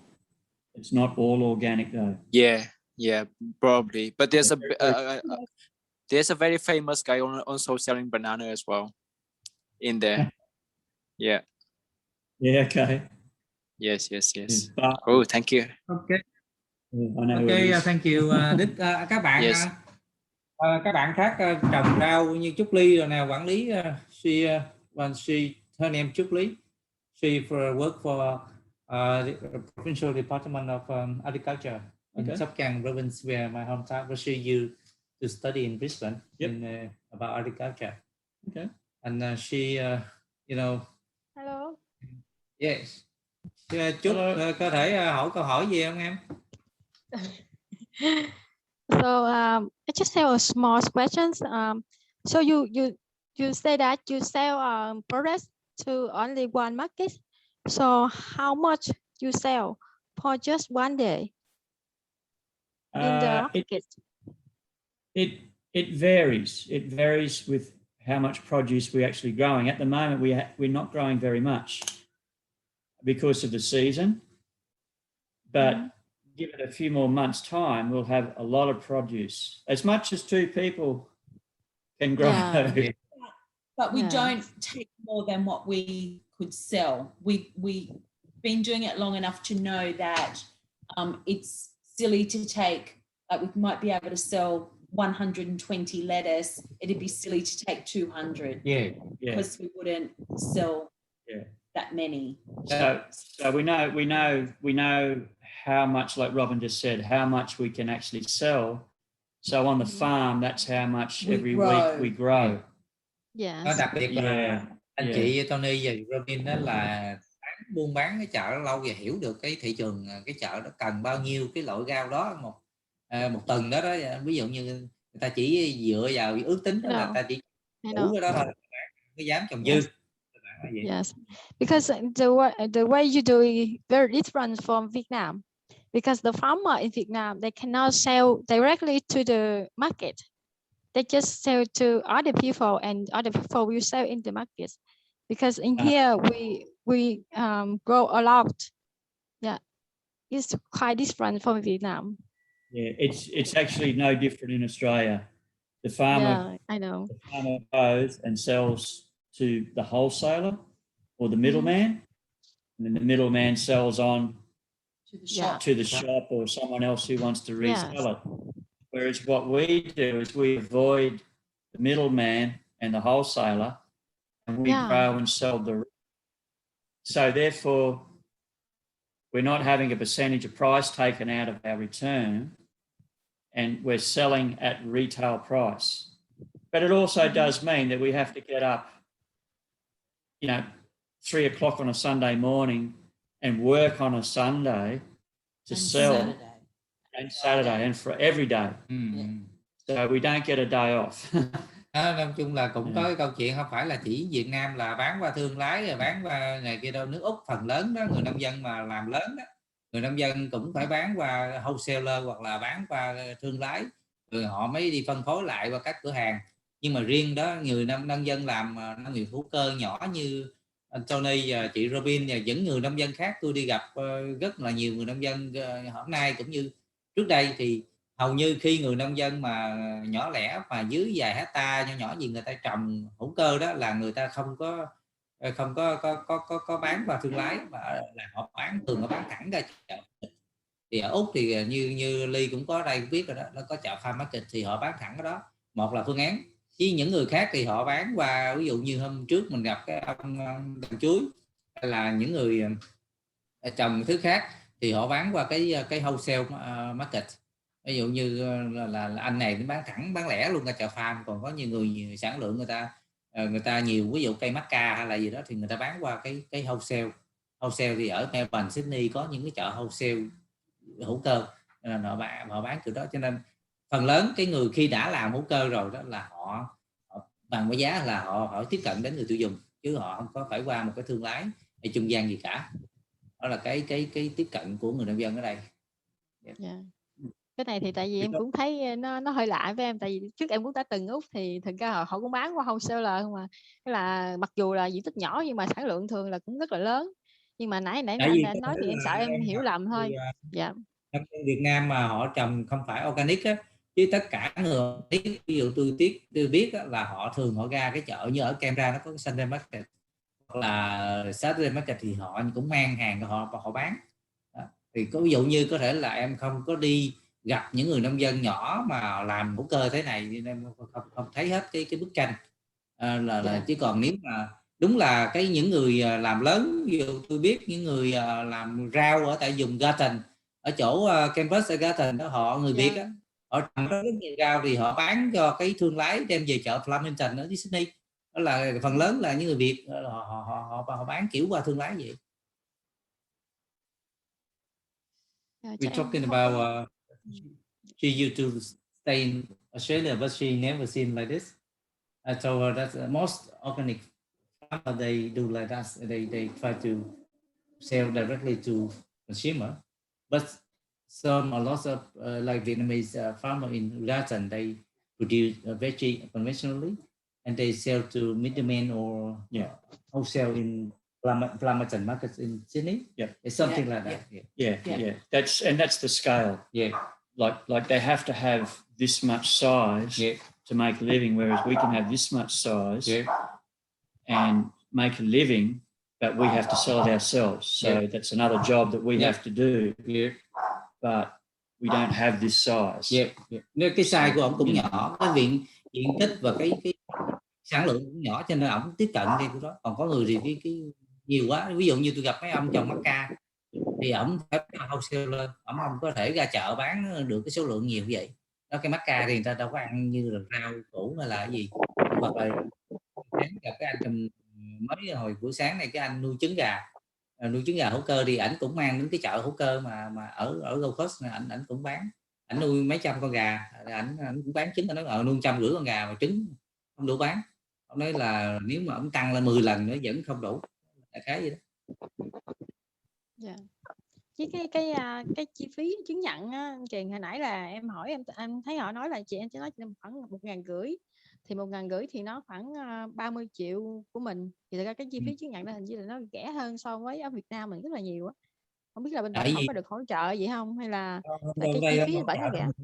Người nông dân tự trả không hỗ trợ, tại vì thứ nhất á, ở Việt Nam đó là cái chứng nhận hiện nay tôi biết đó, như Control dưới nhà đi họ chứng nhận đó, là 7-80 triệu thôi. Nhưng mà cái Việt Nam hiện nay phải thuê cái người tư vấn, thường thuê người tư vấn họ lấy một cái khoản phí cũng 7-80, nó làm double lên. Rồi 7-80, tại vì ở bên Việt Nam đó, đôi lúc là trưa sáng bữa hổm hỏi cái bạn không, bữa đó không biết Ly có dự không, bạn nó nói là phải lo cơm nước, lo tất cả chi phí cho cái người auditor hoặc người đi đến chứng nhận đó. Dạ đúng rồi, cái người đi chứng nhận. Còn ở đây á, không có chuyện đó. Ví dụ như đây là phí hàng năm của NASA là $900, cộng với cái mỗi một ngày, ví dụ như cái farm này nhỏ thì người đi đến có ngày thêm 500 đồng ngày nữa thôi. Ví dụ như là một ngày chi phí mà auditor họ đến họ thanh tra họ ấy thì có 500, thì ông này với đất ổng nhiêu thì một người đó đến có một ngày thôi thì họ trả thêm 500 cộng với 900 nữa 1.500 thôi. Còn we talking about, she asked why the certification here is very low, $100 and $1,500 a year, $1,500, right? $1,000 and $500 one year. Yeah. But in Vietnam, she said international standards certification is very high. How much? Bên em biết giá nhiều không? Chứ chứng nhận hữu cơ bên em cho một nông dân gì đó, một nhóm. Nó chứng nhận theo nông dân với theo cái diện tích thì em cũng không nhớ rõ nữa, thì nó cũng khoảng các phí thuê tư vấn với phí chứng nhận rồi phí lấy mẫu rồi, thì vòng tầm cũng khoảng, ví dụ như 10 hectare nó cũng khoảng 100 mấy chừng 200 triệu á. Đúng rồi đó anh Thành anh cũng gửi tôi cái báo giá, tôi thấy là cộng lại khoảng 200 triệu á. Thì she said that because in Vietnam the farmer don't know how to do the process and they ask consultation. How many they do like that, the price double. For example, just 10 microgram, she said one farmer had 10 hectare of organic rice. He pay about 10,000 Australian dollar. Wow. For 11,000 for both consultation and but see, that's probably the thing though. The certification probably isn't that much. It's the consultation. Yeah, they're taking the money. I asked when I had project, I asked the consultation and certification. They give me the price, half 50% for, like she said, 200,000 million Vietnam dong. I mean 100 million for consultation and 100 for certification. So 5,000 each. Yeah, 5,000. Yeah, a lot of money. Yeah, but see, that's probably also the thing too. The more people who wish to become certified, the price should go down. Yeah. In theory. Không nói nếu mà về mặt lý thuyết mà nhiều người tham gia chứ xuống, tại vì khi cái đặc biệt là cái khâu khi mình đi hàng năm mình đi đánh giá lại đó là nó tính theo ngày, bên đây tính theo ngày, mà nhiều farm ví dụ như gần nhau, một cái người mà đi nhiều farm thì người ta sẽ giảm được chi phí nó xuống. Ông nói gì là quá cao đó, Việt Nam gì thì rất là cao, bởi vì bên mình ở đây người nông dân ta tự làm hồ sơ, tự làm tự ấy hết, bên mình đi phải thuê một cái tư vấn thì phải tốn cái khoản rất là lớn. You talk here you do yourself, but Vietnam they farmer. Are you allowed to do it yourself? Yes, we are allowed to do. Yeah, but because farmer don't, at first they don't know how to do, and they ask consultation company. Like but what, with what you were saying about how all the tiers of government in Vietnam now are encouraging, maybe that's a path that they need to look at to save the expense on the farmer's behalf. to make his or her expense not as high is to implement something in the level of government that they get a consultant comes out for free. And that's We couldn't afford that either. Like, we wouldn't be able to afford that. You know, when I know she mentioned who certified the farmer in that province, he implemented that 3 years ago, and at that time the policy just recently last year to support, but it depends on which provinces they interest. Okay. The policy is the umbrella. Yeah. But if your province they have capital, you are interested, you can invest in that. Yeah. But ông nói là cũng có thể là chính sách nhà nước mình cũng ủng hộ, gọi là ra văn bản đâu có thứ ủng hộ. Như nãy tôi cũng có nói là về kế hoạch phát triển nông nghiệp hữu cơ, rồi tại sao nhà nước không hỗ trợ, hoặc là làm sao để có được cái tư vấn miễn phí, giống như thay vì họ nhóm nông dân họ trung tâm khuyến nông, bây giờ vai trò khuyến nông thì vai trò mai mốt là đi hướng dẫn người ta làm hữu cơ là của nghề khuyến nông, thì đâu người nông dân đâu có tốn phí nữa. thì nó mới nhẹ xuống chứ còn làm hữu cơ bên mình giống như là người ta thổi lên. Tôi nghĩ bây giờ ở câu chuyện gì hữu cơ người ta thổi lên lắm, như là cái gì nó cao siêu, nó rất là khó, nó rất là làm cho người ta sợ. Người ta nổi chuyện giá chứng nhận thôi là làm 10.000 đô trên một cái chứng nhận như thế là người ta nghe, người ta ớn mình, người ta đâu dám làm. Mình thì cái chứng nhận mình đều bị lỗi gì hết. Như trước đây chứng nhận cái gì Việt Gáp hay Lô Ban Gáp thì đều bị vướng chỗ nó nâng cái chi phí là rất là nhiều. Hiện nay thì cũng chưa có nào để ví dụ như cho sắp tới NASA qua Việt Nam chứng nhận thì tôi cũng đào tạo auditor, ví dụ Hân tôi cũng gửi đi đào tạo và nhiều người nữa. Thì sắp tới ví dụ Hân ở Việt Nam làm thì nó sẽ làm auditor cho một số cái đó, để làm cho cái người Úc không qua Việt Nam họ đi thì họ đi tính phí hơi rất cao. Mình có auditor trong nước, ví dụ tôi sẽ đào tạo nhiều hơn nữa. Mỗi tỉnh ví dụ mình có một auditor, nó sẽ giúp cái chi phí nó giảm xuống, có thể vậy. We're talking about Mekong Organic try to train auditor, local auditor to reduce the fee for something. Because that is Hello, yep. Dạ, cho em đặt câu hỏi á thầy ơi. Okay. Dạ. Alo. Yes, hỏi đi. Dạ em có hai câu hỏi. Câu hỏi thứ nhất là đối với cái câu chuyện và các cái nông dân có quy mô canh tác nhỏ như là ông Tony á, mà thầy đã tiếp cận mấy ngày nay á, cũng như các nông dân khác, thì họ có cái cách tiếp cận là bán cái sản phẩm hữu cơ của họ trực tiếp ra các farmer market như vậy, thì có phải đó là họ tự hào về cái sản phẩm hữu cơ họ làm, do đó họ muốn trực tiếp là chính họ đem ra bán cho người tiêu dùng, và không có cần thông qua thương lái, hay là do thương lái không có tiếp cận được họ, hay là như thế nào? Thì đó là em muốn hỏi một cái lý do đó. Cái câu hỏi thứ hai á. Dạ. Câu trước đi hả, tới câu 2. Dạ.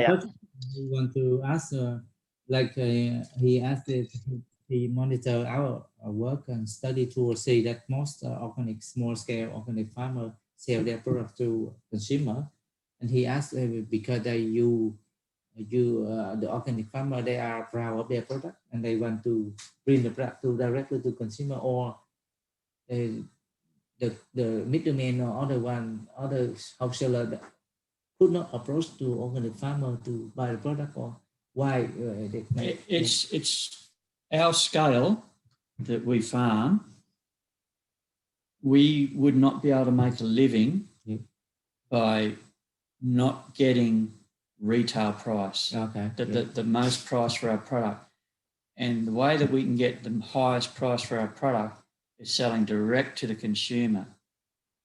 And that takes out the two middlemen and all that, which means we're not just a farmer, we're also a shopkeeper for one day. But that's the only way if we weren't doing that, we wouldn't be here having this conversation. Because I'd be working for someone somewhere. Ông nói là điều rất là quan trọng đó là ổng trồng rau để trồng củ gì để ổng tạo ra cái thu nhập cho gia đình sống. But the consumer does also want to meet the farmer and buy directly from us.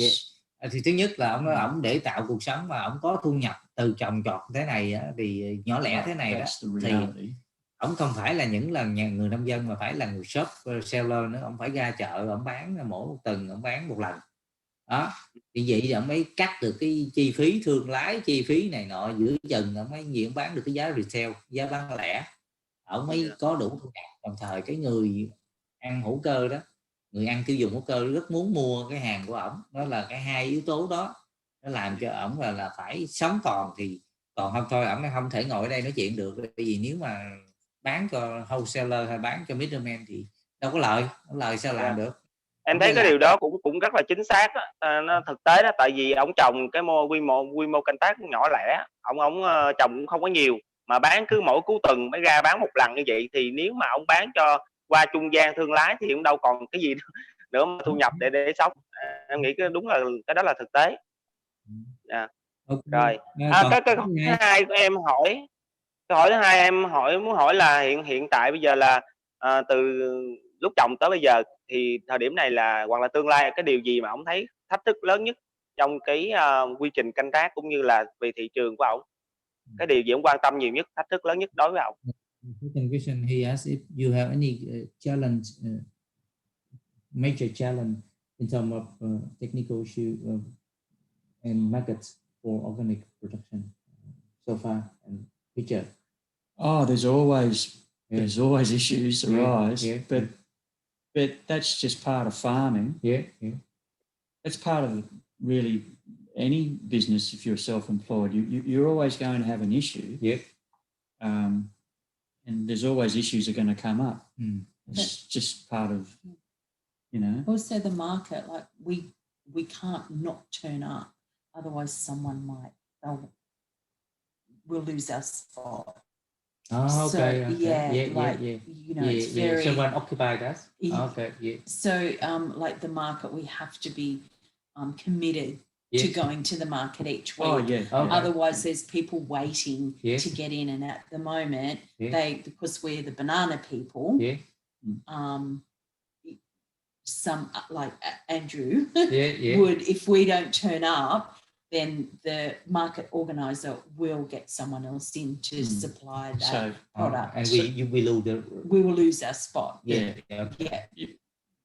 to an extent. But that's it is like you can't just you just don't rock up when you feel like it. It's got to be that commitment.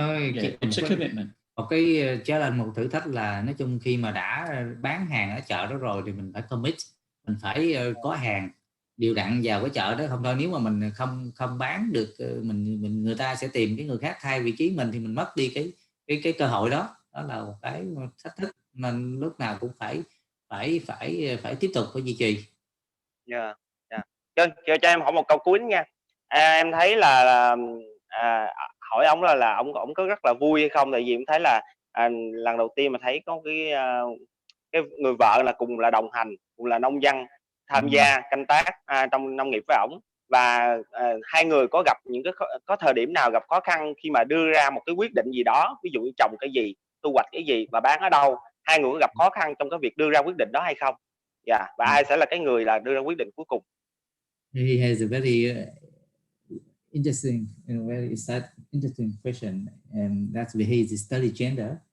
He asked the question that the first time he see a couple like husband and wife work together to become a farmer, and he asked the question: during your working, at any conflicts or any challenge, negotiate what crop should be planted? Like. We both got to have time away from each other. Sometimes. Đôi lúc á, con đôi lúc có. What's your deal with that? But we work well together. But we understand. Don't stand on each other's toes too often. We have our own, like our own sort of jobs that we do too. So like Tony will say to me this morning, I need your eyes, because he saw that the lettuce were the armyworm. That there was a couple of lettuce broken. So I raced down really early this morning. Robin does that better than me. To look and dig around and then and that's okay. So like and while that's going on, I'm on the brush cutter or something. Yeah, yeah. and I'll But- say to Tony, I saw, like I detect things, Yeah. and then he deals with it. Okay. Like the aphids, like I'll spot them first. Yeah, yeah. Yeah. You see, you can identify the damage better than. Well, I'm going too fast Yeah. to be stopped. Like I'm doing the bigger job. Yeah, yeah. Where Robin's got time to sit there and look. Yeah. Very detailed. Yeah. Yeah. Yeah. Okay. Yeah. And then I'll let Tony know. Like we you really you need. can drink 10 bottle of alcohol. Yeah. But Yeah, like there's a lot, there's grub happening there. There's a lot of moths there at the moment, you know. Nói chung là cái sự combine giữa hai người là anh này thì anh làm chuyện nói chung đàn ông, còn cổ là làm rất là tỉ mỉ, vô như phát hiện ra những con ốc, những con này kia trong rau. Yeah. Hay á. Like I'll when and Saturday when we go pick the lettuce and that, Yeah. I'll go down and I'll pick all the lettuce. Okay. And I'll put them all in crates and bring them up. Yeah. And Robin's the one who cleans them. Okay. Because Yeah. I cut them better. Yeah. Robin cleans them better. Okay. Like ví Yeah. dụ như ảnh là cắt rau thì tốt hơn, là nhanh hơn, hoặc là chỉ thì lựa rau thì tốt hơn, nên phân công với nhau để làm chuyện đó. Quá tuyệt. Kết hợp. When I clean them. Yes, like in Vietnam, the men drink it better than the woman. And the woman go better than the men. Same. So you both go to the markets. Yeah. See, a lot of the time, the van will be totally loaded. Yeah. And the ute will be totally loaded. That's how much product we've got. Okay. But the cold room, we can't get it. The 2 cold rooms in there are full. But there's times like right now where we've got there's nothing there, you know. So we do have to both go just firstly to set the tent up and to set things up. But when it's hot, like, and we don't have much happening, I'll come home because I have to come home to water. Yeah. You know. Yeah. So So you've got to take 2 vehicles. Đạt, Yes, anh Đạt yes. có thể chia sẻ hoặc là but as it gets cooler, những việc làm của em cũng như những câu hỏi với em Đạt, đúng nghề if của I em can Đạt. fit it all in one vehicle like the van, well then I'll stay there because I don't have to. Dạ, nói chung là em thấy cái cách làm của hai vợ chồng ổng rất là giống với hợp bên đây, nhưng mà có cái đợt chưa được chỉ được là chứng nhận thôi, nhưng mà giá đợt những tự trồng và tự bán cái sản phẩm của mình giống như ổng.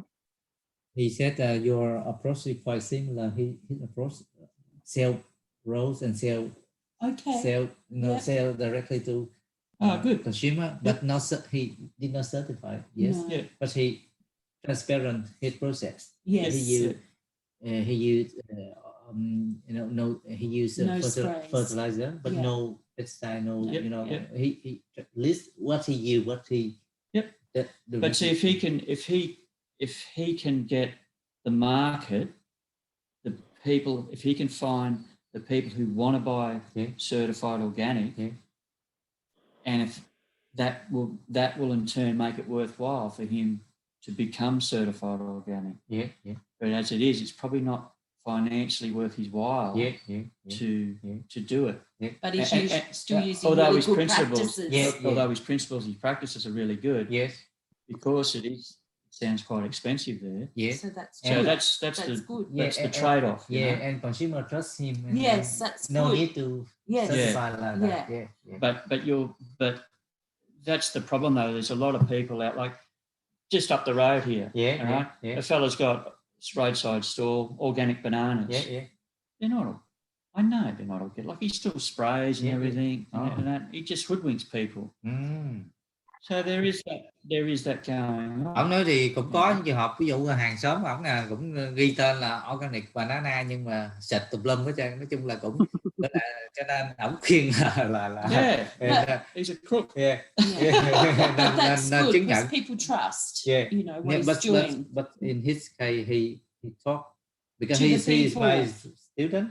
We know he come to knock the door, people and tells what he rolls, and not only, and he advised them how much they eat per day. You know how many members in the family. Yeah. Because he said like he sell morning glory. 40,000 dong per kilo. But if he said 40,000, it look quite expensive in their mind. Yes. But if he asks how many members in family use, how much they need, and he just proportion enough for them. Yes, they buy in conversion shop at 10,000 per kilo. They don't know. They use that consumer and that order. I know he lots of So similar with us, we use not in place and we use overfeeds $5 a kilo. wow. Yeah. Put $100 grams. Yeah. Because people want out of grant. So there, and so he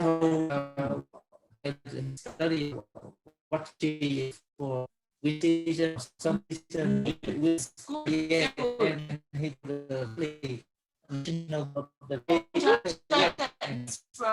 kể nghe Đạt ví dụ như ký muốn bán 40.000 nhưng mà Đạt người ta ở thì Đạt nói là hỏi nhà ta ăn bao nhiêu thì mình bán 200 gram hay gì đó 10.000 mà đủ gia đình ta ăn gạo sạch mà lại không có phí. Tại vì những người ta ăn mua ký gạo muống 10.000 đồng gạo quá chất nhưng mà họ về họ ăn hết họ dục bỏ thì cái cách Đạt làm vậy. Thứ hai nữa là Đạt cũng truyền thông đến cái người tiêu dùng là cái thực phẩm rau này mùa nào ăn phù hợp, hoặc là nấu với cái gia vị gì hay là cái gì đại khái là nấu như thế nào phù hợp mà dinh dưỡng của nó như thế nào. Nó là cách mà Adobe làm như vậy thì bên đây thấy là cách làm gì rất là tốt, rất là tuyệt vời. Đó là that's translate what we're talking about. That when he and I talk a lot about how we approach to consumer, and he have many ideas, and and yes, he said he know the family buy a lot of veggie and throw away. Why? And he tell them you should eat like this, but high quality, safe. And now he that's a lot of it. Does he do make boxes up for them? Like boxes? Đạt có hỏi là em làm cái hộp với box mình gửi bán cho người ta hay là kiểu nào Đạt? Alo, Đạt ơi. Dạ em nghe thầy ơi, dạ em nghe. Bán theo hộp là bán kiểu gì hay là bán sao? Em bán theo kilo thầy, tức là mỗi ngày em sẽ thông báo cho khách hàng của em biết là hôm nay em thu hoạch những rau gì. Thì họ sẽ mua họ sẽ mua loại rau này bao nhiêu trăm gram, bao nhiêu ký đó cho đủ gia đình họ ăn trong một ngày. Cái hình thức em bán á Đạt, tức là bỏ vô hộp đóng hộp hay là bọc hay là bằng tụi em gói lá chuối thầy ơi, tụi em gói lá chuối. Ok. Vậy mỗi ngày phải không? Họ đặt hàng mỗi ngày phải không? Tùy khách thầy, có khách đặt ăn mỗi ngày thì họ cứ lại mua bao nhiêu rau thì tụi em gói lá chuối rồi em đóng họ hôm nay em túi xách theo thì em sẽ đưa tôi cái túi ni lông để họ đựng về. Còn không á thì còn khách đặt tuần hay là kia nọ thì đâu em đóng vô thùng cho họ thì em gói lá chuối đóng thùng họ gửi cho họ thôi thầy. Rồi họ để lạnh để dành ăn. Dạ. There's some consumer order daily, and he said today because he has used Facebook and Zalo plan. So tomorrow he said tomorrow I have morning glories, I have cabbage, I have several, and the consumers text him. He needs, as convinced said, that they need 20 grams of morning glories and half kilo of cabbage or something, and they pack in new banana leaf to pack. And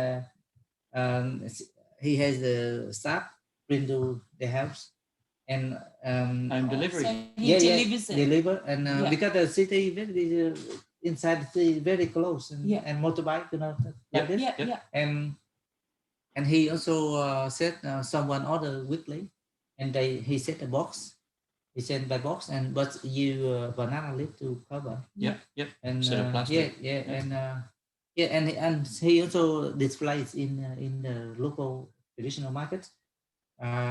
He bring the food and student or staff stand there and sell directly to consumer from very similar to what very similar to what we could be doing as well. We could be doing like a box delivery, home delivery, and also go and do the market as well. But we know people. We got friends who do that. Yeah, but in Australia, I say. The distance. Like not like next house, Vietnam. Because they knock all the farms down to make houses. That's why. And the house and looking for one farmer house to another farmer house is about 10 minutes. Long way. Yeah. Ông nó cũng có thể làm được đây, nhưng bên đây biết không? Ở đây một cái nhà đến cái nhà nông thôn ở đây là đi 15 phút tiếng hồ tới. Có một cái chia sẻ với ổng á, là bên em cách xây dựng mà kết nối giữa khách hàng và tụi em trồng trọt á, thì tụi em tìm hiểu cái người ăn của em á, họ như thế nào, họ thích cái gì, họ cần cái gì, thì tụi em sẽ từ đó sẽ lên lịch trồng mình đúng như cái ý của khách, cũng như là quảng cáo đúng như cái ý của khách. Ví dụ như nhà có trẻ em thì tụi em thường là giới thiệu những cái rau mà nó ngon, nó ngọt, mà nó dễ ăn tới trẻ em, thì em quảng cáo. Nếu mà em quảng cáo ra đó ngay cái đối tượng nhà có trẻ em như vậy thì tụi em tỷ lệ chốt đơn tụi em rất là cao. He said that he asked the demand of each family what they need, what quality or what kind of veggie they need. Basically, if he found the family with children and he advertised that particular veggie that's good for children, sweet or easy to eat or something like that, and he said that he wrote for the demand of the like children family with kids, they need to have very high quality veggie. He advertised also. He's clever. That's good. That's innovation. That's good innovation. Mình có thể nói cái cách khác, đó là cái cách tiếp cận của nông trại đợp này là theo cái nhu cầu và sở thích của người tiêu dùng. Ổng chỉ nói là cái tiếp cận của em nghĩ là rất là thông minh, rất là giỏi, rất là hay. Đúng rồi. Dạ thì cũng kỳ vọng mong. Em cũng kỳ vọng mong là nếu mà giá chứng nhận ở Việt Nam mà nó bằng giá ổng bên Úc, bển là người nông dân làm hữu cơ Việt Nam rất là dễ xin lấy làm chứng nhận để xây dựng uy tín cho cái chất lượng rau của mình. He said that if the certificate in Vietnam would be like here, many people they would get that. Well, both farmers and consumers would benefit. Because they want to do what the certificate and the communication. When for example, one farmer want to do organic, and they say, "Oh, certificate fee very high," and they, "Oh, no, that's not right." Oh, there's still people here who do it, but it's comparatively, it's not. You know, but see, there's been small grower schemes around. Xuyên bụi là bạn nào ta? Bạn nào xuyên bụi có thể has released a template có đặt câu hỏi gì không? To do it. But it has to be community based. So you've got to have like a group 20 of yous, for example. Nếp là sinh viên tốt nghiệp mà hôm bữa mình nói với anh Chỗ anh Hiệp á thầy. Nếp biết rồi, Nếp có hỏi gì không? Rồi xuyên bụi là ai đây? It is it? Yeah. Xuyên bụi là bạn nào? Dạ em Bùi Thị Kim Xuyến thầy. Ủa Xuyến của bà xã. Bên Thị Sản. Dạ em bên Thị Sản. Vậy hả? Có đặt câu hỏi gì không? Dạ em có, nếu được cho em xin đặt một câu hỏi cho mà anh Tony á, là em muốn hỏi là trong cái khoảng thời gian anh làm mà nông nghiệp 26 năm vậy đó, thì anh có tham gia cái câu lạc bộ của những nhà nông dân làm nông nghiệp hữu cơ không? Và nếu mà anh có tham gia câu lạc bộ thì khoảng bao lâu thì họp một lần để chia sẻ những kiến thức làm nông nghiệp hữu cơ, cũng như là mình sẽ biết được là người bạn nông nghiệp của mình trồng những cây gì để mình tránh, để mình trồng những cái loại khác để đáp ứng được cái nhu cầu của khách hàng mà không quá thừa cái sản phẩm mà mình cung cấp đến khách hàng á. Ý em nói như vậy. Xuyến from An Giang University in aquaculture. She also study master of aquaculture in Tasmania University. Now she back Vietnam, and she asked your question regarding to your involvement in organic industry. 26 years. And she asked, did you involve in any organization or association? And through that, you learn about doing different crops and knowing that different farmers, because different farmers can produce overlap right. products, and you can avoid, you can make decision to avoid that overlap, or how.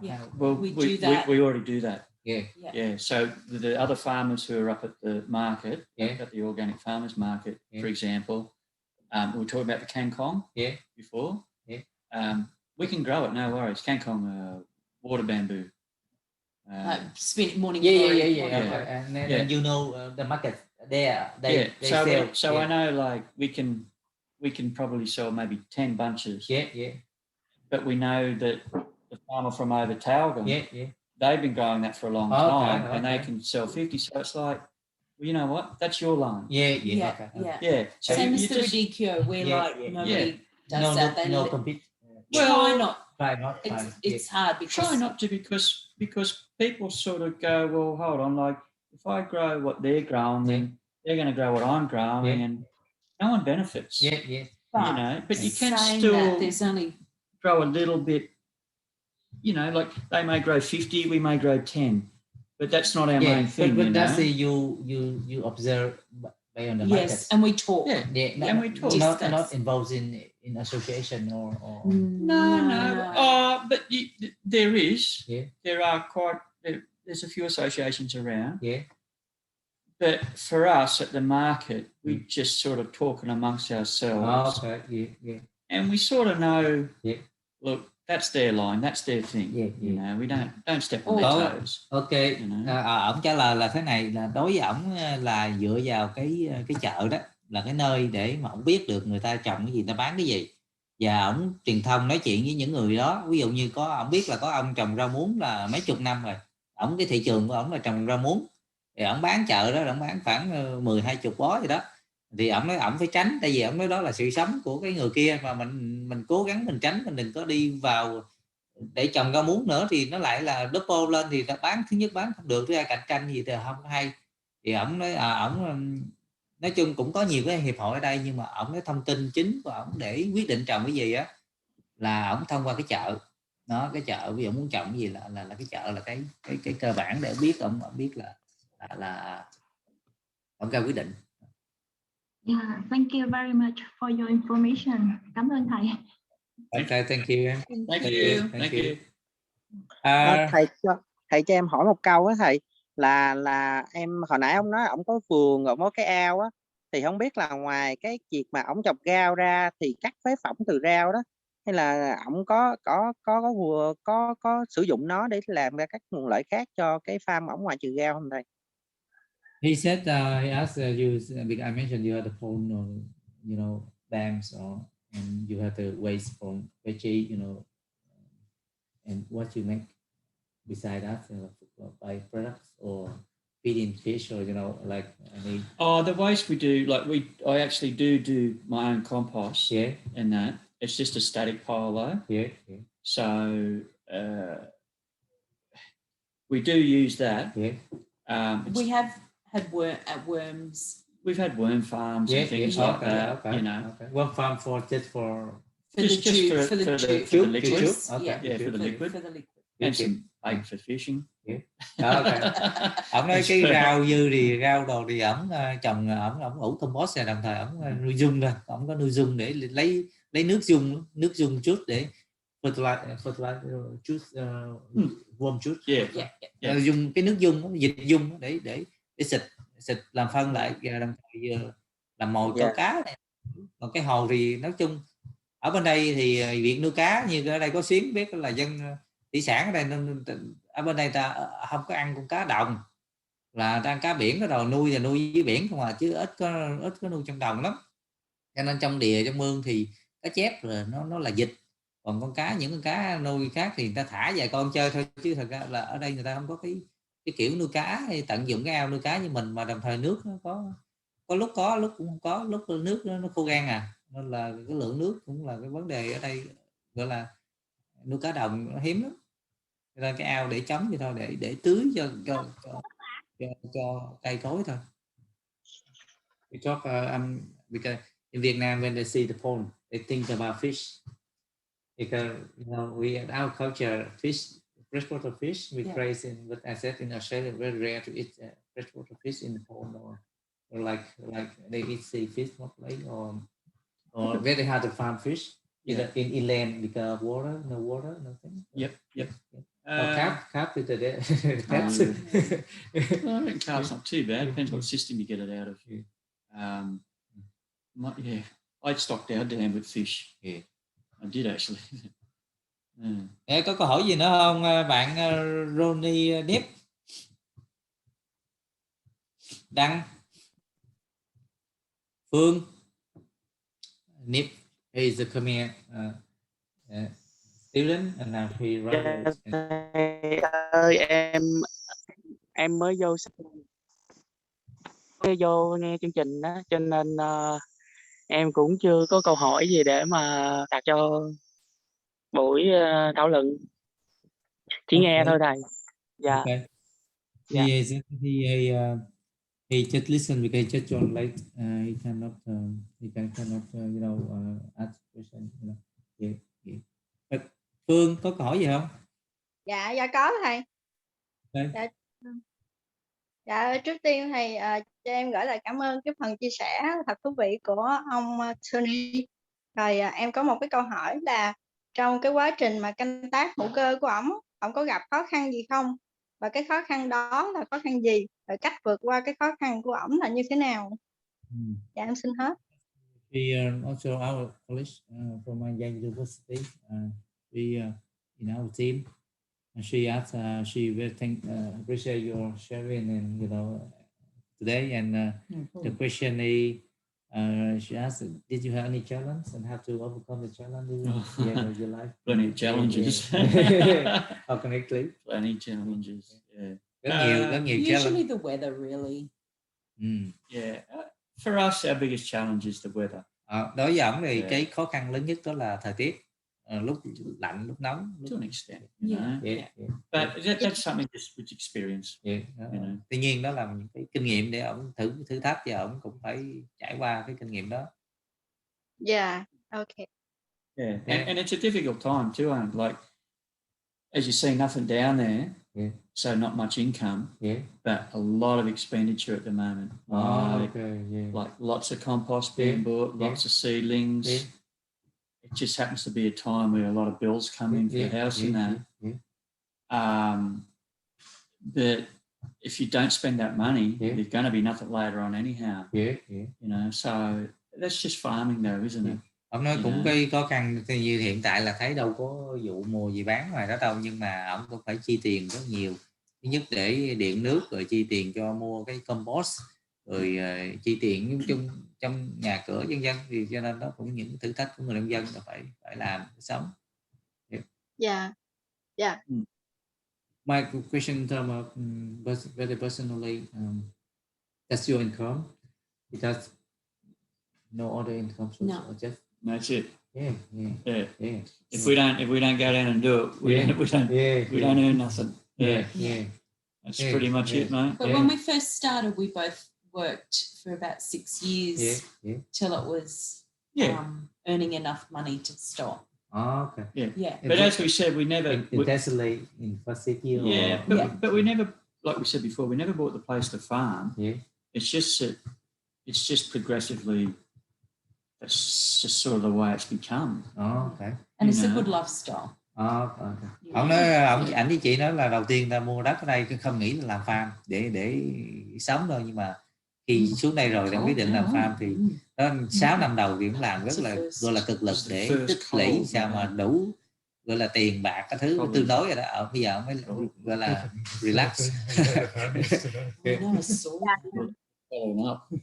Interesting. Total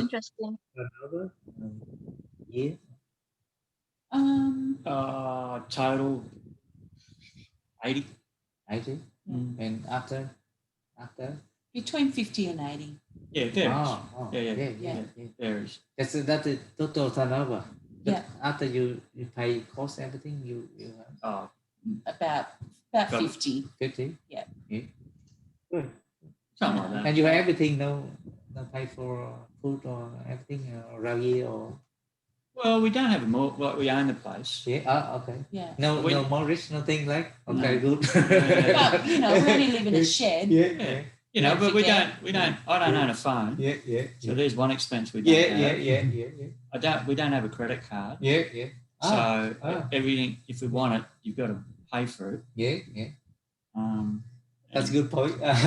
Well, it's sort of also the way we lived, you know. Ông nói là tổng cái thu của gia đình ổng khoảng 80.000 tổng doanh thu, thì trừ chi phí hết gia đình ổng còn 50.000. Nhưng mà tự nhiên là sáng tôi cũng nói 50.000 đô thì thu nhập thì bằng một người đi làm công nhân thôi. Nhưng mà ở đây đó ổng được cái là cái nhà này ổng build như này ổng làm ở là ổng không có vay ngân hàng, đó là một cái chuyện là ổng không tốn rồi. Thứ hai là ổng nói ổng không có xài iPhone rồi như gì là không tốn tiền nữa, cho nên là bây giờ ổng không có xài thẻ tín dụng luôn, credit card là no luôn, cho nên là ổng chi tiêu rất là nói chung là tối thiểu về sống là cây sống là không phải theo cái xã hội hiện đại giống như ở tại thành phố nhân dân. Đó, cho nên là Yeah, we didn't really go out, but we go away. I go away. We have holidays. only there in One. overseas. Separate. Yeah. Can't go at the same time though. Yeah. In overseas. Yeah. Which country? Vietnam. Try to look like new, like after separate to become new, like new marriage.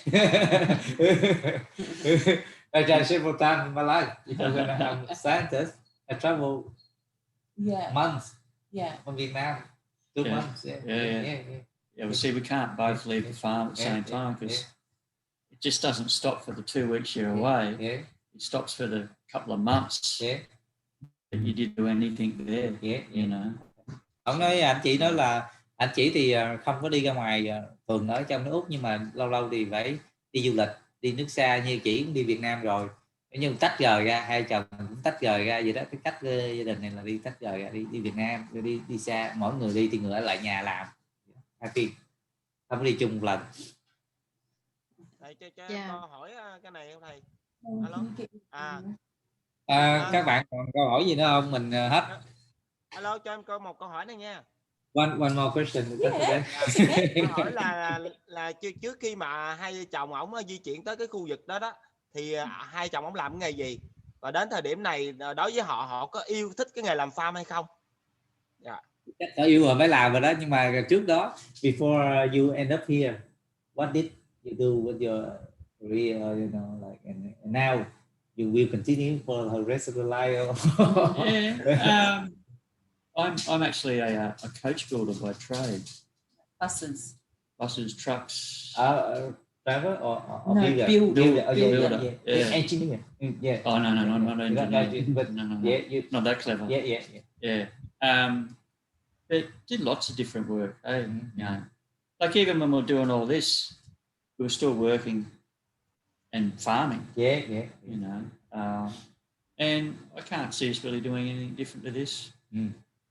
You know, some days are good, some days aren't so good. But that's just life in general, isn't it? With all your work. But like I said, we never bought the place to farm. It's just how it's ended up. Okay. And it's a good lifestyle. And what was your job, Robin? I was a dental nurse. Nurse. Dental nurse. Ảnh đó là thợ đóng xe tải cũng như xe đò, thợ đóng xe trong một cái hãng đóng xe. Chỉ trước đây là y tá của ngành răng đó, gọi là ngành nha sĩ, nhưng mà chỉ là y tá của ngành răng. Thì hai chồng mua đất đây là thật ra cũng không có phải là quyết định đi mua là farm, mua để làm lifestyle thôi, chứ còn nhưng cuối cùng thì end up với cái cuộc sống là làm farm. Thầy cho em câu hỏi đó thầy. Em muốn hỏi là với việc mà làm hữu cơ như vậy á, thì cái mức thu nhập thấp như vậy á, thì họ đã hài lòng với việc làm hữu cơ hay chưa, hay là họ có muốn làm thêm cái gì đó để gia tăng cái thu nhập của làm hữu cơ hơn thầy, hay là họ thấy như vậy là sự thỏa mãn này? He asked, did you satisfy with current organic farming income, or you want to work more on group? No, not now. we're satisfied. Yeah. Oh yeah. Nó nói là họ rất là hài lòng với những cái họ đang làm. Họ When like nearly 60. Anh chỉ đã gần 60 rồi, cho nên đã rất là em xanh có view. No, probably not. I doubt it. Yeah. They all moved away. Yeah. Two of them are gone. Only one left. Anh thấy là con cái ảnh là ảnh nghi là con cái anh sẽ không có lấy nghề của ảnh đâu, và hiện giờ nó đi ở chỗ khác hoặc là nó sẽ lớn lên. So there's a good opening in Australia. Yeah. Some good share farming. Yeah. Did what? You mean did what? Yeah. Đó thì câu chuyện hôm nay chắc mình cũng còn nhiều câu hỏi, thì chắc 4 giờ thầy với Alan cũng phải lái xe về 1 tiếng rưỡi ở chỗ ở, nên là cảm ơn các bạn bên Việt Nam đã dành thời gian trao đổi với anh Robin, chị Robin và anh Tony với Alan. I would like to thank their participants, the participation. That's very interest your story. Yeah, okay. Question. Thank you. Thanks, guys. Yeah. Thank you. Thanks very much, Robin and Tony. Yeah. Thank you. Cảm ơn. Good luck. Yeah. Good luck with everything. Yeah. And we Thank before everything. Thank you. Thank you so much. Thank you for sharing. Happy farming. Happy farming. Happy living. Cảm ơn Phương, Đức, Xuyến, Đạt, Thái, Đăng. Rồi bữa nay coi như là end của cái trip của tôi, và tôi sẽ về Canberra là bắt đầu sẽ chiến đấu tiếp. Sẽ end the trip. Cảm ơn Tony, cảm ơn cô. And back Canberra. Thank you. Victoria. Thank you em. Thank you. Thank you. Thank you. And we